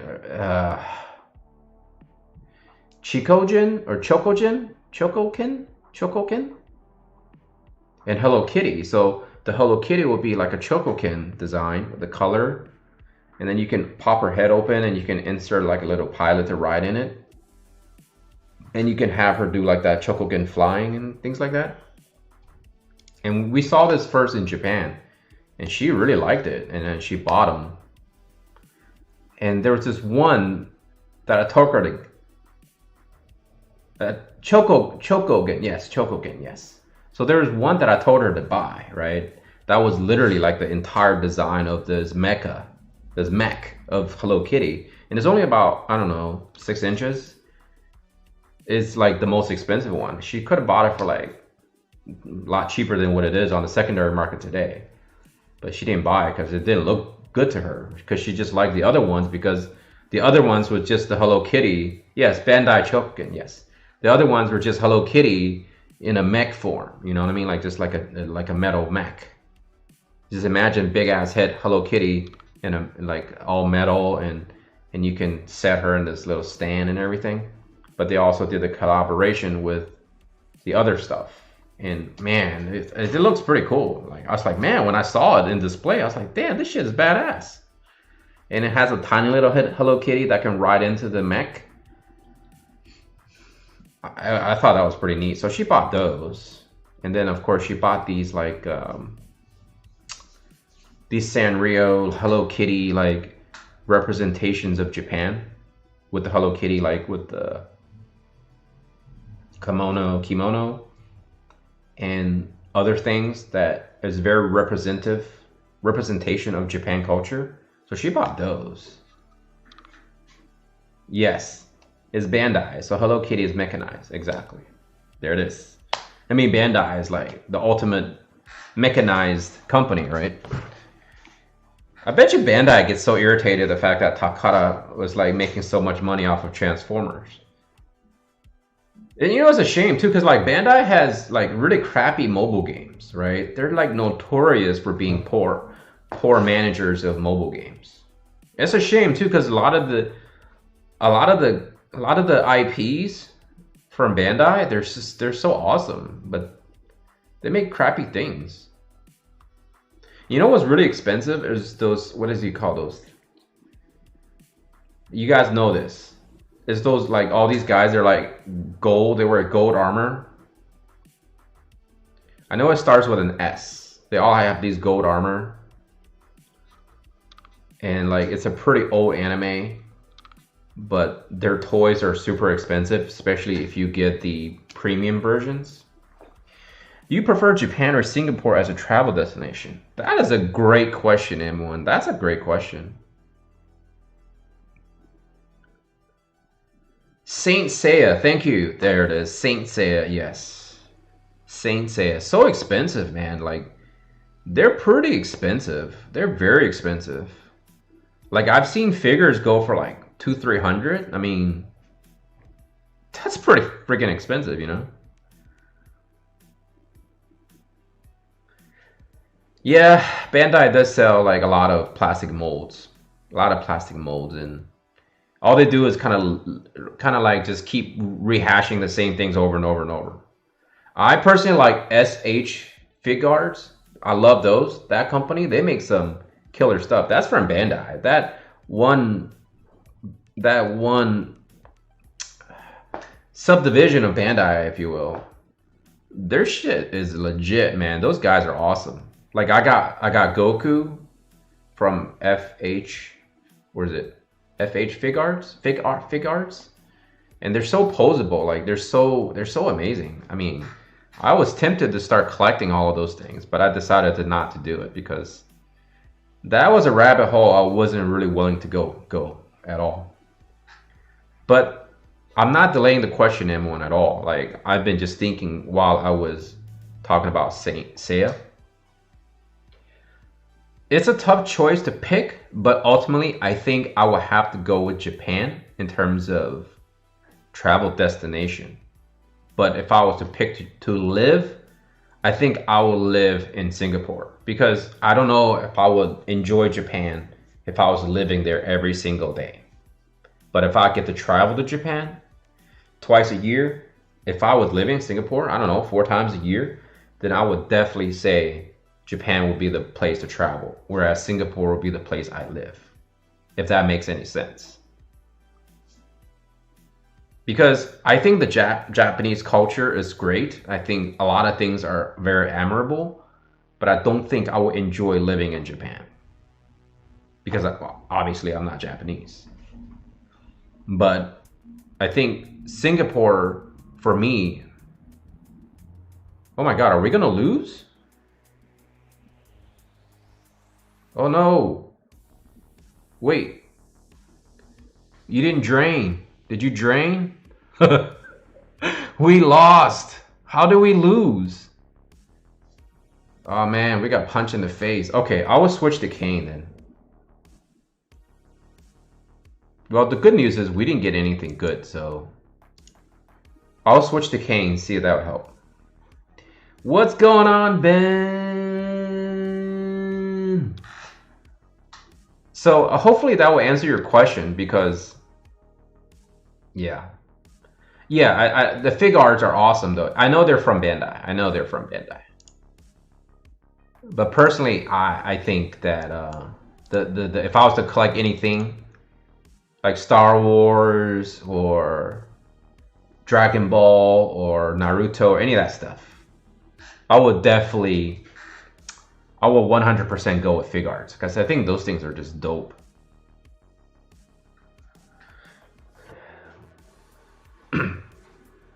It's all good, Jerry. Hey, no, ain't no thing. You didn't have to leave, man. Seriously, there's no reason to leave. We have in several of my streams before when we failed, we just tried to tweak it. Maybe switch our cards around or switch something. There's no reason to leave, man. My stream is not designed to. Yeah, of course, Ryan. You don't have to ask. Just join. My streams are designed for us to have fun, not to stress out about anything. There is no judgments or anything like that. You know, here we're part of a community. You know what I'm saying? Like we're supposed to help each other out. And a lot of times I actually try to take advantage of these streams so I can get some of my stuff done. Yeah, they're awesome. I love the Fig Arts. Like Final Fantasy stuff. Oh man, I can't. I would imagine they look amazing. Well, I only need more bone chips. It's all good, Jerry. We can farm some books after this too.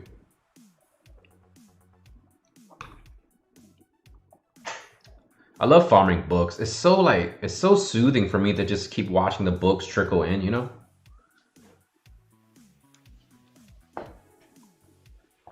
What is going on, Kendra? How you doing? Oh, by the way, for those of you who just joined the stream, I made an announcement earlier, even though this will be, you know, obviously, even though this stream will be recorded on YouTube, unless I delete it, I still want to kind of reinforce my announcement from earlier. I will be adding a brand new game onto the channel for coverage, hopefully. I don't really know how I'm going to cover it because there's already been plenty of coverage because the game has been around for a long time, since 2013. But I'm going to be start playing Final Fantasy 14, the MMO, and I'll probably add an extra day of streaming just for that game because I do so far enjoy the graphics, the community, the story, even though I haven't actually started playing the game. I downloaded the game, I signed up for the trial. I will have whatever amount of time it takes for me to climb to level 60, and then at that point I'll make a decision whether or not to pay the subscription. So that's definitely a game I'm looking forward to play. And a lot of people probably say, well, you could have just played Genshin Impact. No, we're not going to play Genshin Impact because that game will cost me thousands of dollars comparatively to a subscription MMO, which only cost me, you know, $15, $20, $12 a month. So it's okay, Jared. We'll probably like farm a little bit books in a little bit, maybe. I don't know.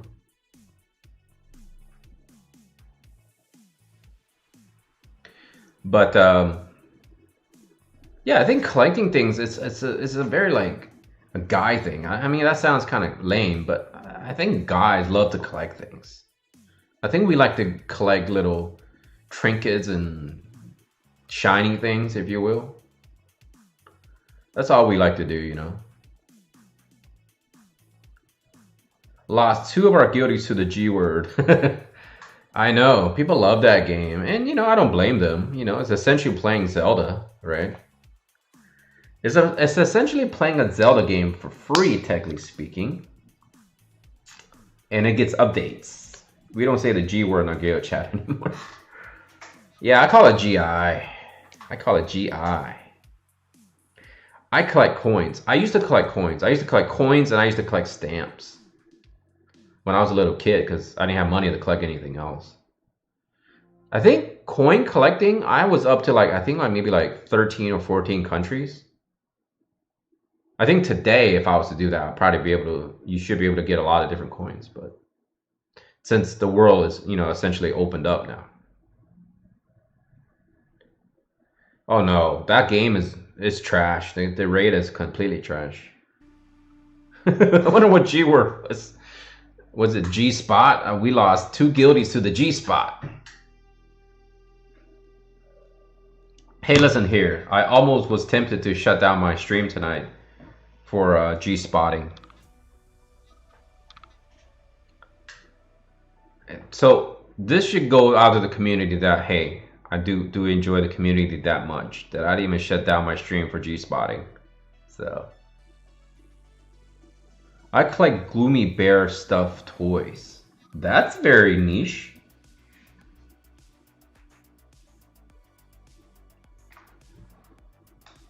Oh man, if you collect coins and you have like lots of gold coins, whew, they're worth a lot of money.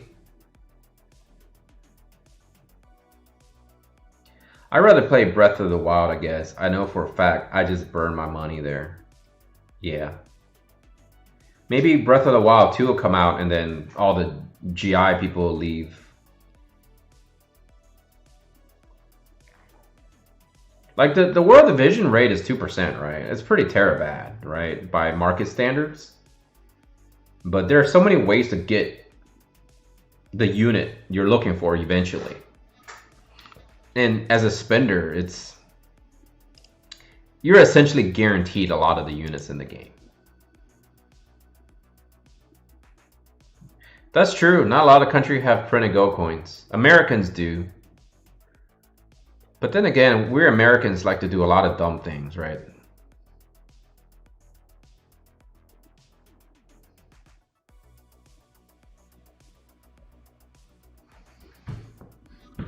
That was fairly easy. These are some easy runs that we're doing now.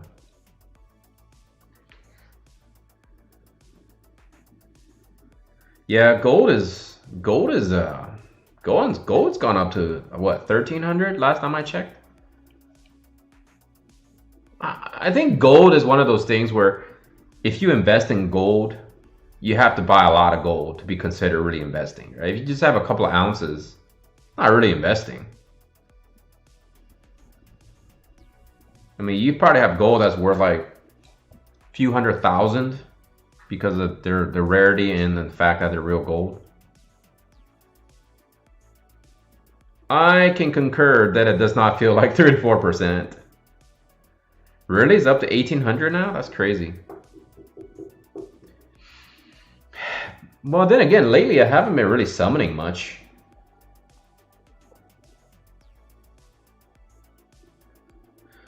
Well, yeah, I guess. Maybe that's a good way of looking at it. 4%. But they share the same slots.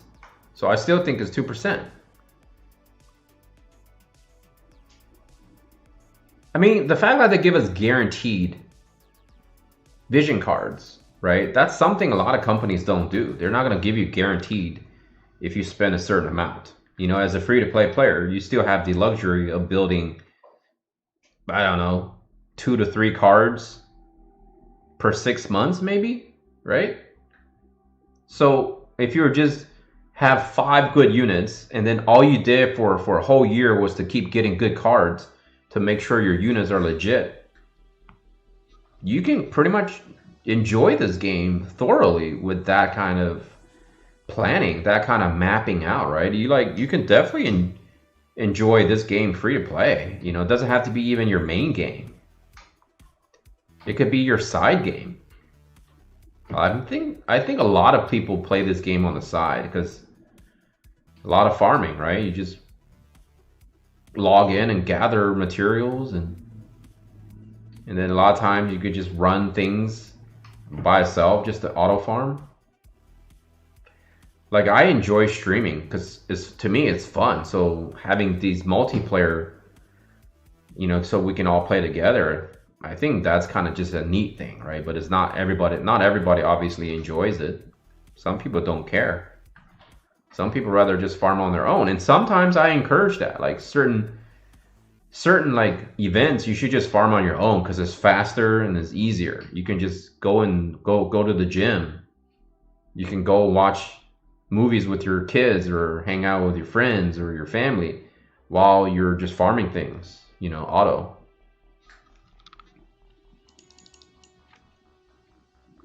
And then there are times, of course, you should be hanging out and playing multi with your guilds and whatever.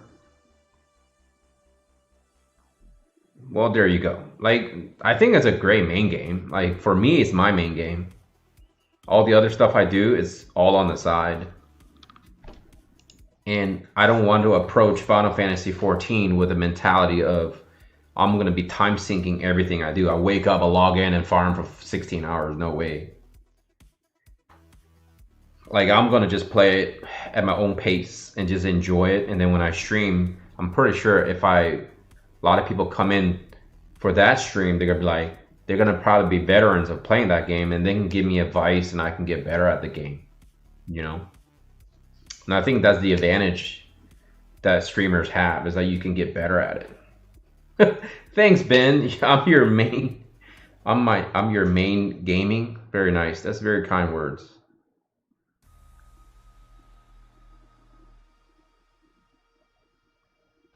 But I'm actually quite excited to give it a shot because I always enjoy MMOs. I feel like MMOs is like one of those things you can play at your leisure. You know, you can just kind of do, if I want to spend an hour fishing, hey, why not, right? That's what I want to do with my time.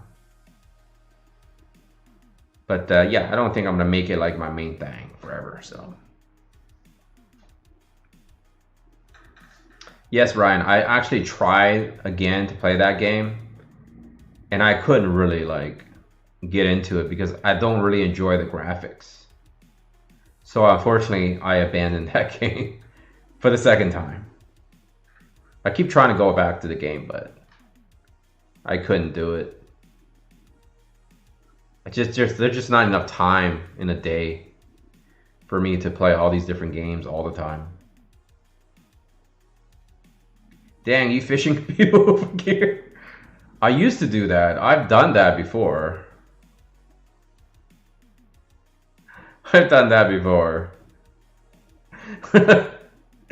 If I was to sit here and retell the story to all the people that are new to my channel and new to stream, they're gonna think I'm a douche. But yes, I am gonna be playing a female unit in Final Fantasy XIV. Come on, that's gonna be obvious. You pretend to be a girl in games? Oh yeah. But this is when I was younger, when the immaturity hasn't quite caught up to me being an adult, all that stuff. I was pretending I had this whole elaborate story, man. Yes. Girl equals guy in real life. Age-old game trick to get it. Hey, come on. Let's be brutally honest. If I was female, okay, I wouldn't be wearing this shirt. Let's be honest. Do you think all those streamer girls out there are streaming because they love these games? Come on. Let's be honest. I'm not even being sexist. I think it's just people taking advantage where they feel like they need to take advantage. Like, me and two friends, we actually created this elaborate ruse on this MMO that we played for like two or 3 years. And it got to the point that it was so believable in storyline that, yes, we weren't getting free gear or anything because I was doing fine in the game, but people really like believe a lot of things online, man. It's pretty sad, but it's true.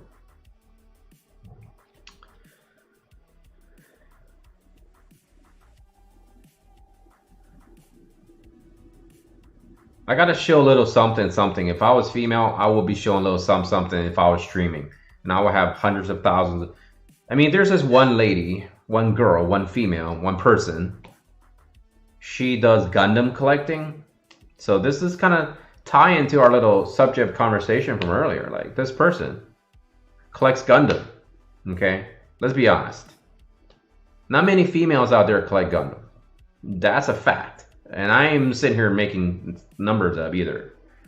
But every time I see her videos, people are not clicking on her videos because of Gundam. Okay, Gundam is just in the background. She wears these low-cut shirts. And by the way, there's nothing wrong with what she's doing. Trust me, this is not where this topic of conversation or this story is going. What I'm saying is she is cute. And she's married, so there you go. She's married. But she knows exactly what she's doing, man. Let's be honest, man. Like, she's not wearing these low-cut shirts because she ran out of sweatshirts. Okay? Let's just be brutally honest. And she has tons of subscribers. And people actually go on her videos and type in these comments saying, I came here for the Gundam, but I'm staying for, whatever. Or I see this and I click. It's like, those YouTube comment joke things. It is what it is, man. Let's be honest. It is what it is. If I'm like this like super hot guy, super skinny hot dude, and I'll be probably like streaming other things. I'll be doing things. Could just love the Gundam Nash and she lives in a hot climate. Yes, she could just live in a hot climate. You're absolutely right. You gotta let those things breathe though. Once in a while, you gotta let them breathe. We all know that, those things definitely needs to be, those things need to breathe because a lot of the things that they wear to help support, they're not very comfortable. Generally speaking, the first thing they do when they get home is they take it off. You still look hot, Nash. No worries. Thanks, Joe. I don't think I'm hot. I'm like below average. Although I keep telling myself I'm above average to make myself feel confident and, good. But, I think, honestly, though, seriously, I could lose about 40 pounds, man. Like, if I lost 40 pounds, I would feel so great. I probably wouldn't have as much back pain as I have.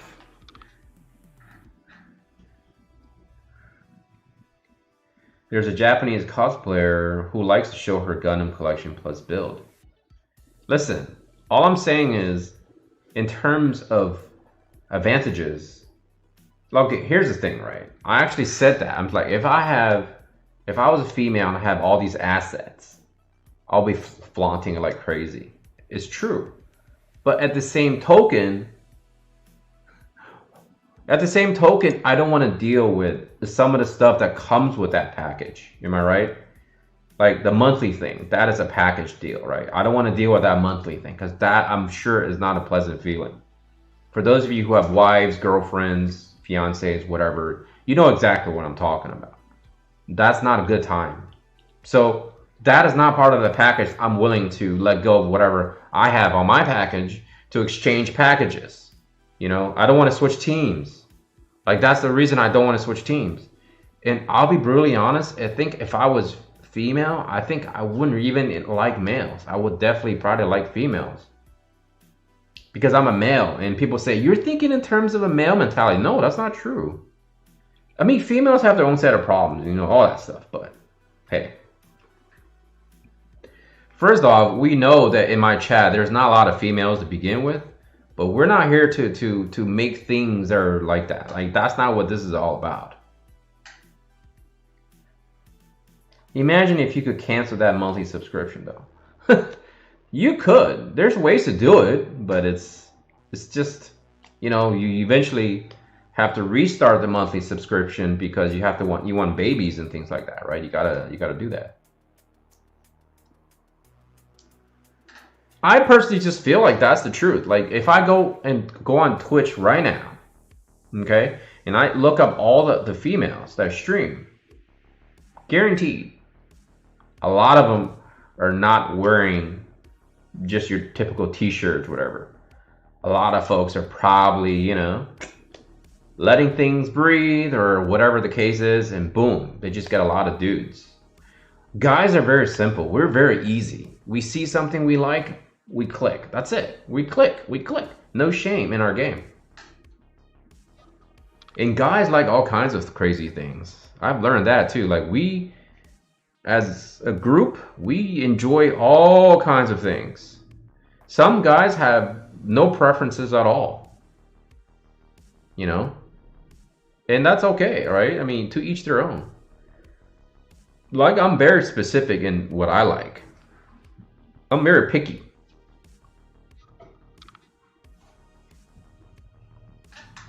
Yes, we're visual creatures. Well, I don't mean it in surgical. I mean like you can take pills to get rid of it.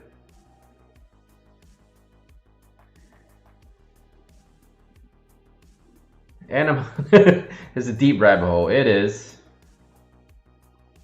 Like, seriously, if I get my fiance sit here to stream with me, you know, like, okay, let's be honest. The last couple of videos, right? They're summon videos. I tell her, I say, you just made your debut. You know, you did the entire intro on my channel. Like, that's the first time she did an entire intro. And people like that stuff, right? People like that stuff. And that video already has more views than my summon videos. Do you think I know what I'm doing? Of course I know what I'm doing. Of course. I mean, come on. I'm not stupid. You guys are not stupid. We all watch it. We clicked on it because, hey, look, Nash's fiance is summoning. Why not click? Right? I mean, come on. That's what people do. It's not like I'm using her. And by the way, if I have kids, I'm going to throw my kids into the mix too. Do you think that Ryan got, not you, Ryan, but the Ryan kid who made $26 million last year, the highest YouTube content creator money generator, do you think his parents are like, yeah, man, yeah, let's not let our kid make YouTube videos? His parents were clearly taking advantage of the situation. She did look like she was about to strangle me because I'm just like spending her currency like crazy. But she's not really like into that game as much as we are, you know. But come on, you guys know Ryan, right? The Ryan that does those toy, you know, that Ryan that does those toy reviews, and now he has his own lines of toys. That kid made $26 million. He was the highest grossing YouTuber 2020. He started off because his parents wanted to see if they can make money off of their children. If I have children, I'm going to put them to work too. And you know, the thing is, like, parents are pretty like blatant about it. You see a lot of videos now, right? You see a lot of videos where people have their kids review toys to try to replicate Ryan's success. I mean, I don't know what was Ryan's attraction to the world that everybody just hopped on, right? Everybody just hopped on and was on board with Ryan and decided to say, "Hey, we want to give you our subscription. We want to give you our time. We want to give you our money." That kid went crazy. I shouldn't show my girlfriend. She's too cute. Creeds would be trying to talk to her and stuff. Nice. Yeah, her death stare was pretty good. I gotta admit though, like I really thought I was gonna be sleeping on the couch. I was like, man, I need to create a donation fund real quick so people can donate me like 50 bucks so I can get myself a hotel room for the night.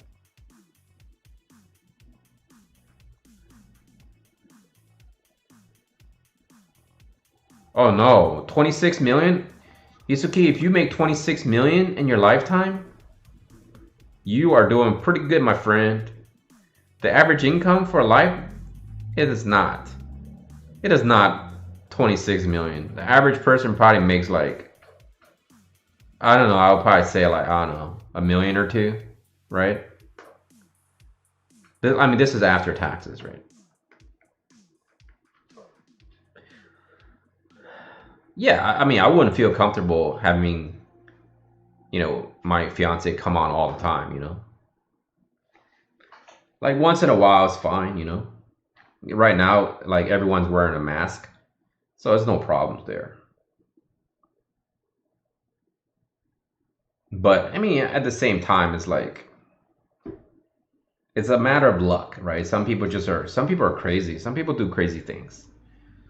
And you cannot not live your life in fear, right? That's the idea. Like you don't want to live your life in fear. Like you don't want to think of things that you don't want to do something because you're fearing something might happen to you. I should be not autoing right now. I watch it for pools. I know. No, most people do watch it for pools. What I'm saying is it's psychological, right? Like if somebody sees something, oh, I can only do this, then people naturally wants to do it because they want to click on it because that's the natural instinct. Like I'm not gonna lie, I do it all the time. I watch YouTube videos and I see something like, oh, it triggers something in me, right? Like maybe it was just something like a girl that looks reminded me of something, or some dude reminded me of something. I just click it because it's just what we do, right? Those of you who've been following this channel, knows my background story for the most part because I was doing a lot of my personal story revealing and things like that, right? So a lot of people know. So for you guys who will watch my video just to watch my videos, that's just supporting me. But for a lot of newcomers, they see female gamers, they tend to kind of click on it more often, I think, if they see a bunch of dudes. Because, I mean, come on. There's tons of people covering World Divisions right now. Like, tons of people making videos now. I mean, every single day I type in World Divisions in YouTube, I see all these people making videos. Lots of people. And they're all dudes. Like, they're all dudes. You know what I mean? If I see a female playing this game, you probably want to click on it to just see what the personality is like. You want to see what their personality is like.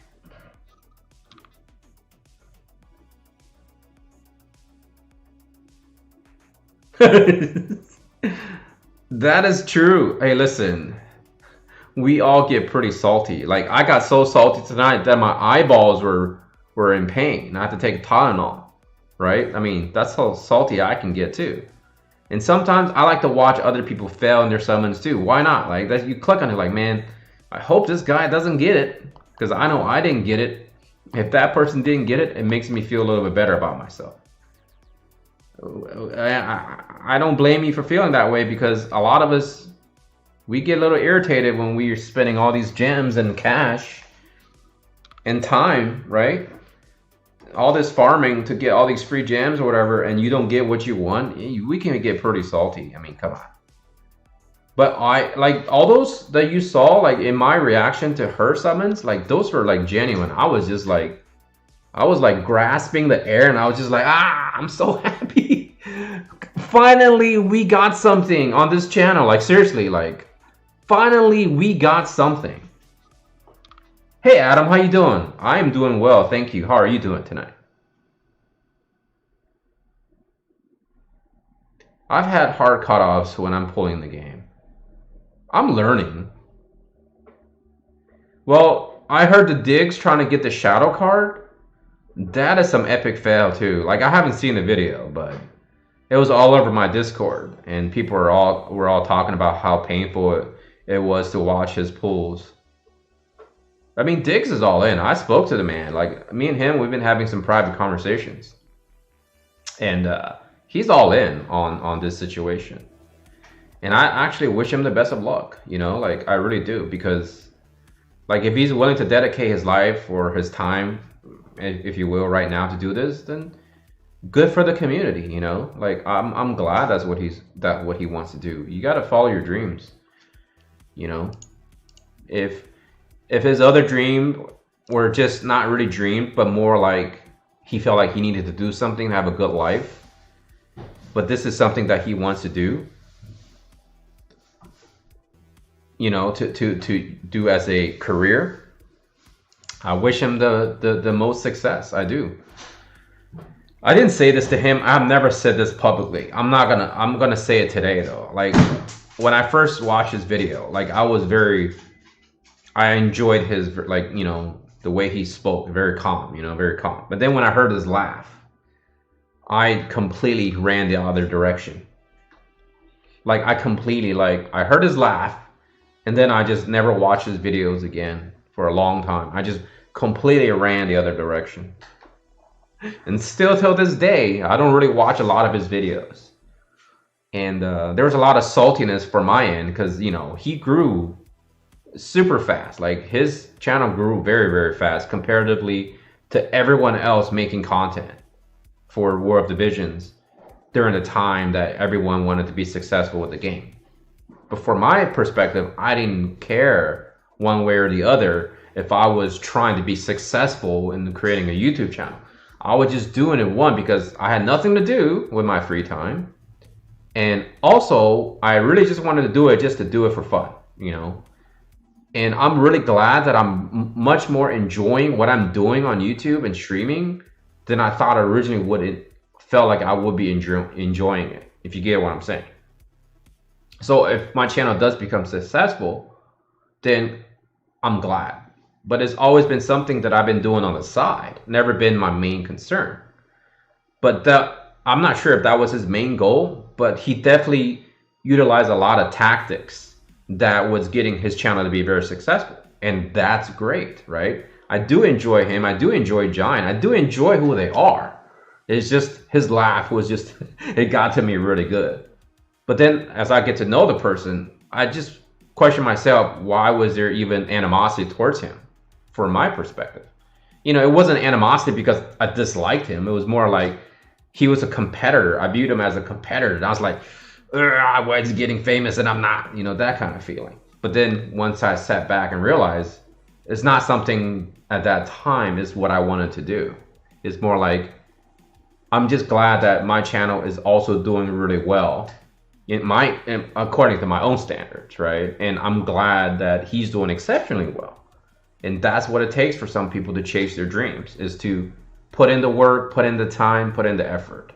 And if you did all that and you did it legitimately and you did it with some sort of moral fiber, then more power to him. I'm more than welcome to support him. And he actually came to my stream, right? He came to my stream and did a shout out.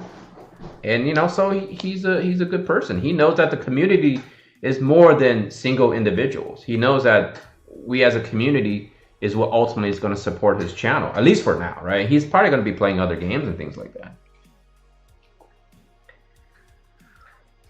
My dream is to make a lot of money. Yeah. Diggs is another person who plays Final Fantasy. Okay, cool. That's awesome. Yeah, Diggs spent a lot of money on War of Divisions. I know a lot of people enjoy his laugh.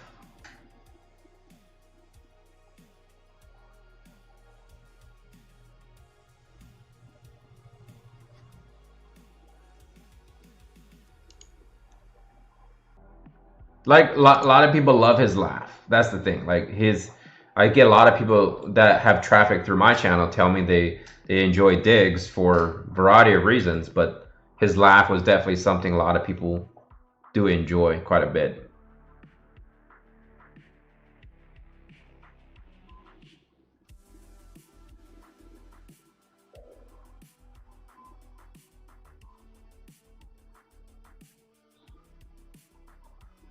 Like his laugh is just it's very I call it a nervous tick, right? Because it's not fake. At first I thought it was fake. And now I realize it's just a nervous tick. Because if you watch Cabbage, he does the same thing, doesn't he? Doesn't he do the same thing? He laughs. There's a laugh. And the way they talk, they just generate this laugh when they say certain things. My friend does it all the time. My friend in real life, he has this thing where he just does this like laugh.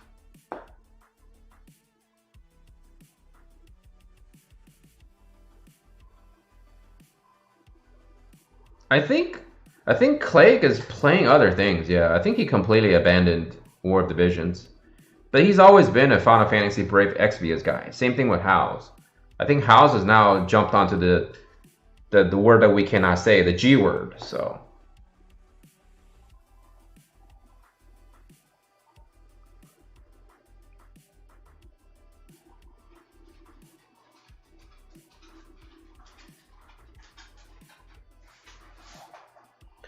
well, but the thing is though, Diggs has to go that route, right? Because one thing, almost every player that I don't want to say every, but a lot of people who notice there's a trend between all the content creators across all games for the most part.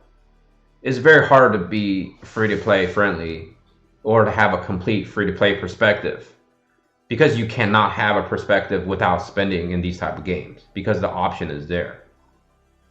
I wanted to make a free to play perspective completely, but it's hard to do. And I realized it's almost impossible to do. I think even that guy Nerd Gaming, Nerd Night, whatever, that's not one person, by the way. It should be a small group of people making videos. There's a small group of them that play the game. But he even said he was tempted, or I don't really watch his videos anymore, but I think he was tempted to spend money. You know what I mean? Like it's just what it is because you're so restrictive on the content you can create if you don't spend. And generally speaking, the heavy whales are going to be the person. Let me say, the heavy whales of all gaming are going to be the ones that most likely will get way more people watching them because not everyone is a heavy spender and you want to watch other people do the things that you want to do or you're thinking of doing in the game, right? That's just how it is. I'm sure Clay was a heavy spender on these games. We all know Howes was a heavy spender, and I think he's a heavy spender in GI as well.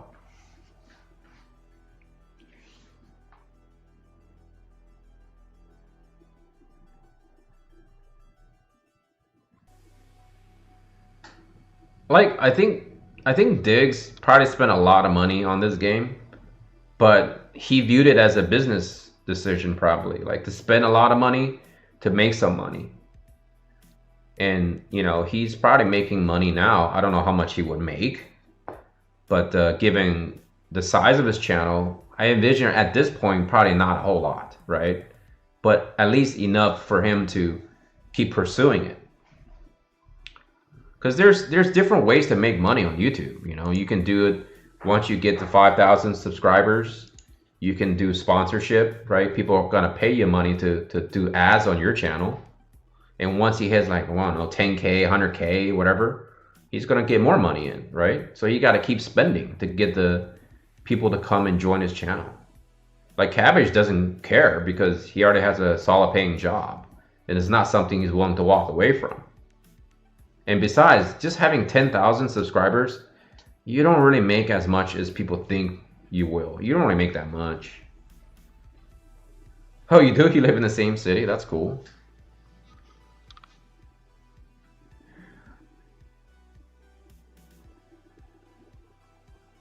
Yeah, you're right. That's true, Ryan. I mean, at the end of the day, for me, like,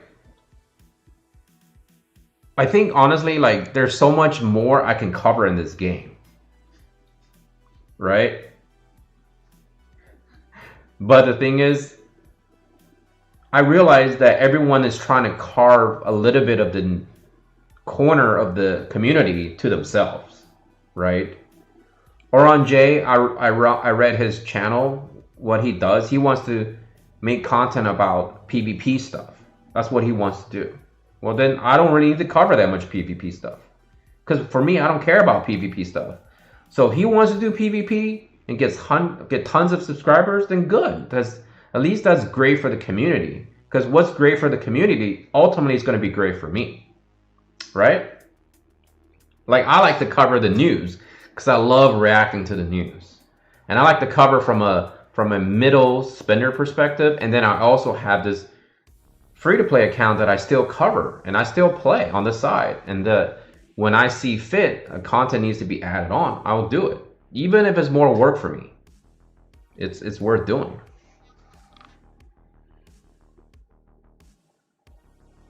Exactly. Light Spinner generally didn't generate views. And that's the same for almost all games. Unless it's a game that you don't need to spend money on, which is what Final Fantasy XIV is, potentially for me. It's like, I only pay a subscription. But if I can get like 10, 20,000 people that are willing to listen to me, play the game, watch me play the game, then I'm all for it. Why wouldn't I do that, right? And besides, that doesn't harm me in any way, because if I create a separate stream night for Final Fantasy XIV, and I still have my War of Division stuff, they don't necessarily need to overlap each other. And again, I'm doing it for my own gain. Like, I'm doing it so I can get better at the game, and I'm not doing it to make money. I don't have donations set up, and I'm not even ready for monetization because I'm not there. But once I have all of that, I'm not gonna sell out. I'm not gonna be like, put like 13 ads on a 5-minute video. That would be stupid and dumb, right? I would still have to plan accordingly, because this is just perhaps like the way I talked about collecting things. If I buy 5 Transformers, I sell 4 of them so I can get that one for free. Essentially, all this time that I invested in this channel, all the money that I invested in this channel, whatever income I generate will most likely help support my habit of playing games, right? So I can enjoy the game more, so that you guys can enjoy the content more, right? If you guys enjoy the content more, then it's going to create a very good community, and in return, it's going to help generate more revenue for me, so I can enjoy the game even more. And then it's a circle, round and round we go, right? It's a circle of trust. Round and round we go. And I think you guys are all adults, and you guys all have brain power. You guys all know how this works. And I think ultimately that's why I enjoy the War of Divisions community, because so far it's a lot of mature people that at least I've encountered, right? We've seen some negative apples, but I haven't had to deal with any of those folks yet.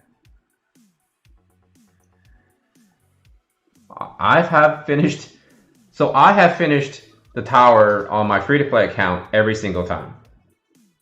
Okay, I have done that. And I feel like Light Spender is the best way to play the game, because if you have every single unit, you have every single vision card, then it's just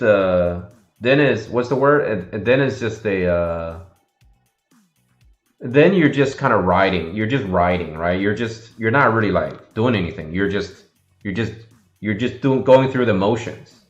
Every challenge they throw at you, you're just going through the motions.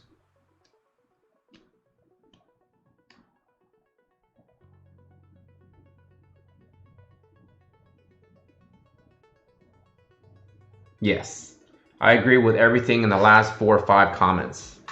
Like the Light Spinner mentality is kind of like somewhat the sweet spot, right?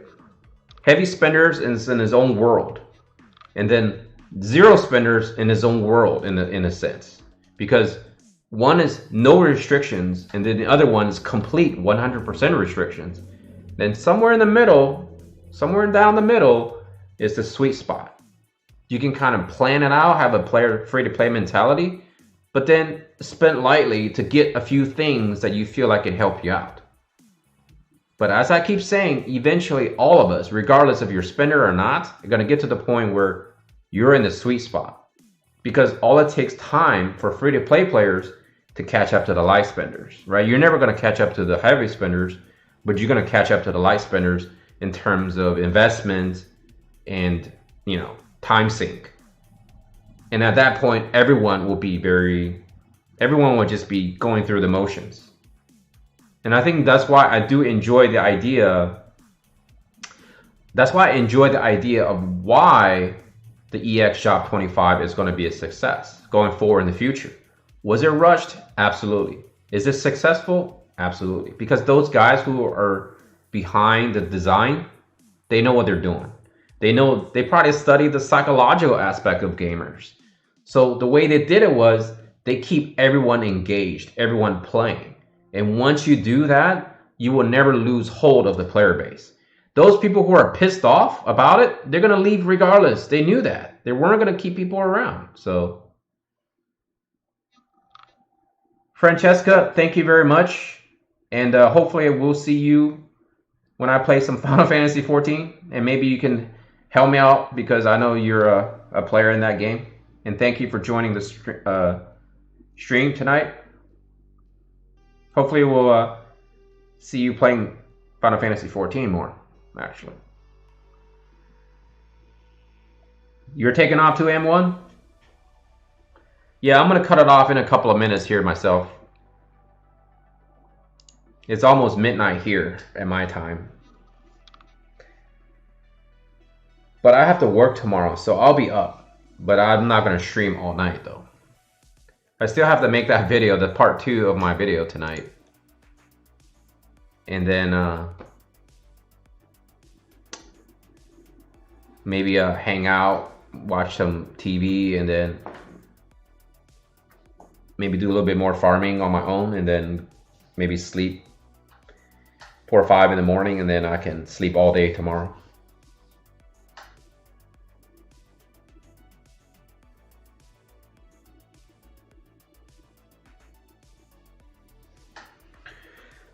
Yeah, and that's why I'm like very careful with using the word meta, because I know a lot of people love the word meta. A lot of people love certain things, right? Because it's popular. Like the word meta is popular. Tier listing is popular. You know, everybody loves those. You get views. That's just what it is. And I probably would be somewhere around like, I don't know, 3,000, 4,000 if I went that way. But I wanted to stick to what I wanted to do, you know? And I want people who support me understand I'm not going to do things because everyone else is doing the same thing, right? Everyone's doing the same thing. And so everyone will become part of the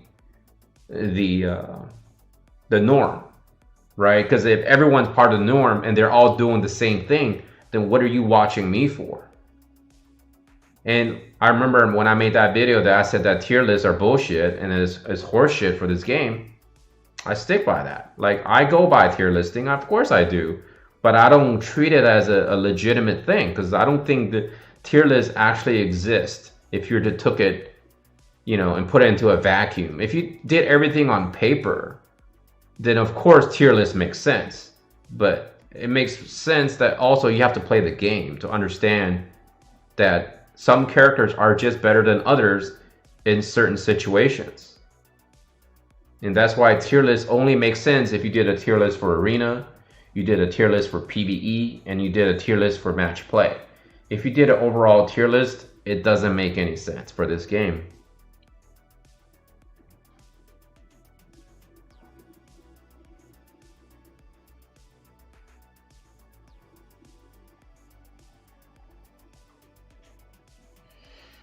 That's why I try to choose my words very wisely when it comes to this game.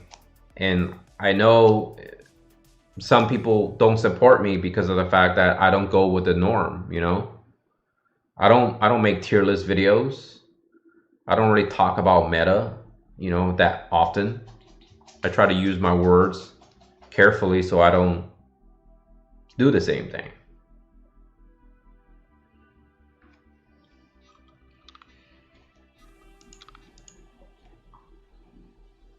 End of the day, I gotta be who I am.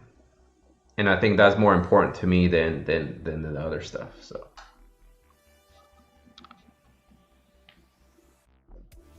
I think overall calculators are probably the most useful, yes.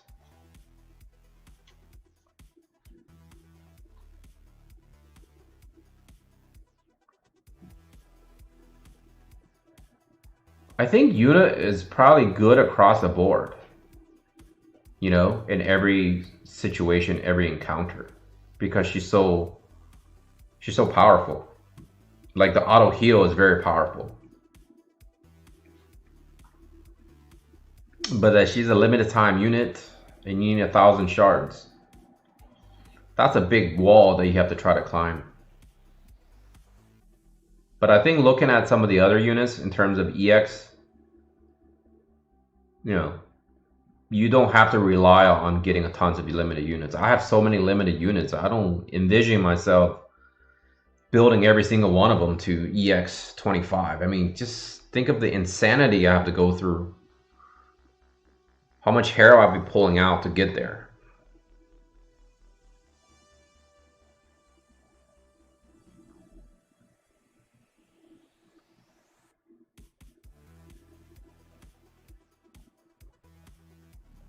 Yeah, I mean, Halloween Leela is really good, but I mean,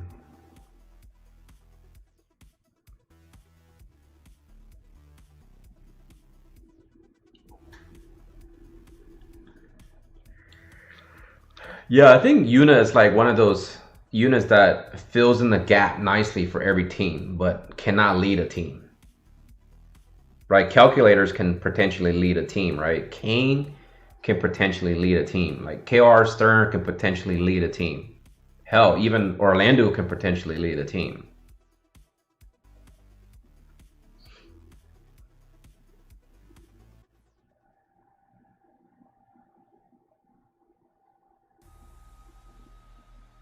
We'll see how things go, right? Because I mean, honestly, I think every player in chat right now, you guys are all probably at the point where you're comfortable where you're at in this game, right? Because we can see it on the screen that a lot of you guys, when you play multi with me, you guys are really good. You know what you're doing. So I don't think it really matters all that much what happens down the road. I think ultimately we just have to pick and choose our guys, and it's going to take months and months and months. We're going to figure it all out. Yes, Auguris can carry a team. Luartha can't carry a team, but yeah, she can kill Auguris. I think Sakura is just good too. I think she's great for PvE, so. Exactly, that's a great point. Animation cancel, like I said before, was important.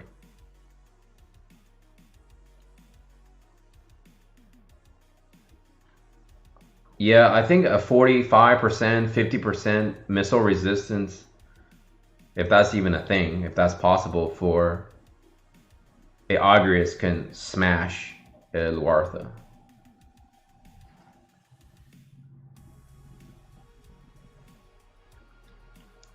We'll see. All the Japanese hype, it doesn't necessarily translate to global because global likes to throw in the wrench into the lawnmower every once in a while.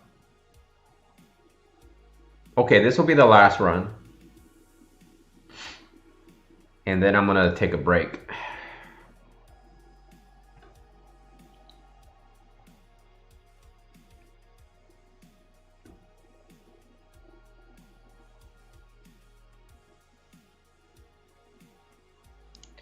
Last run, boys and girls.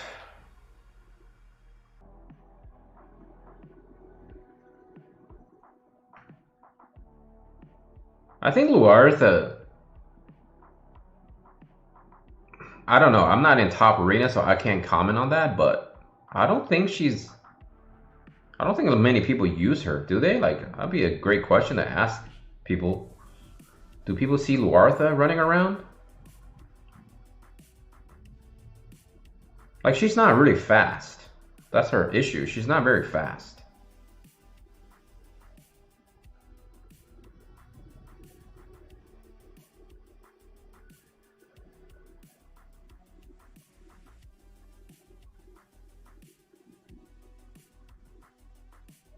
we all get Titus, right? So at least that's a unit we can all look forward to building because he's pretty good.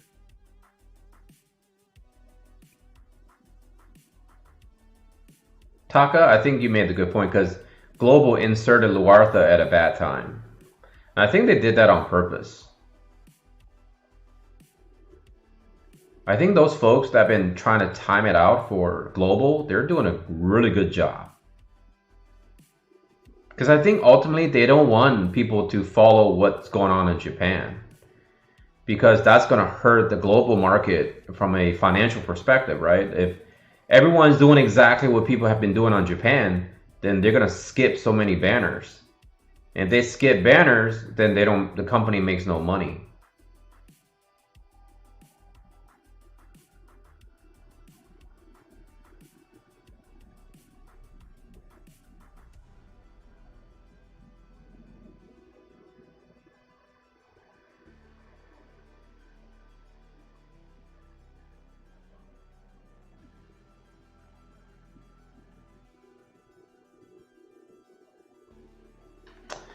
I don't know.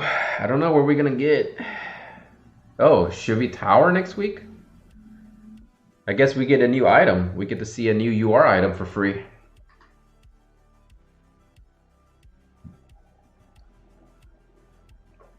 That's gonna keep me busy trying to climb the tower again.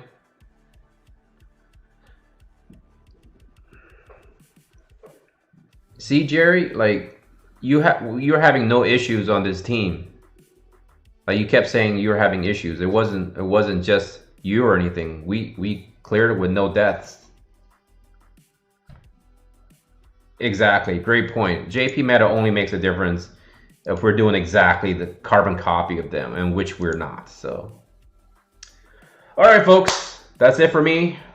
I didn't want to drag it as long as I did, but we were having such an engaging conversation that it was definitely worth it, the extra 30 minutes of streaming.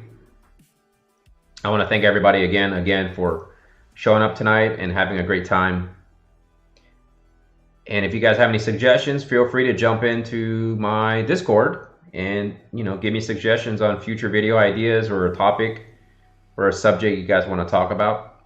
If not, feel free to come back on every Friday night unless something happens, which I'll let you guys know ahead of hand if I'm not streaming. And until next time, you guys take care of yourself, all your loved ones, right? Have a great weekend, and I'll see you guys Monday, because tomorrow I'm just going to upload a video on its own and let it run out. And so, thanks everybody. You guys take care.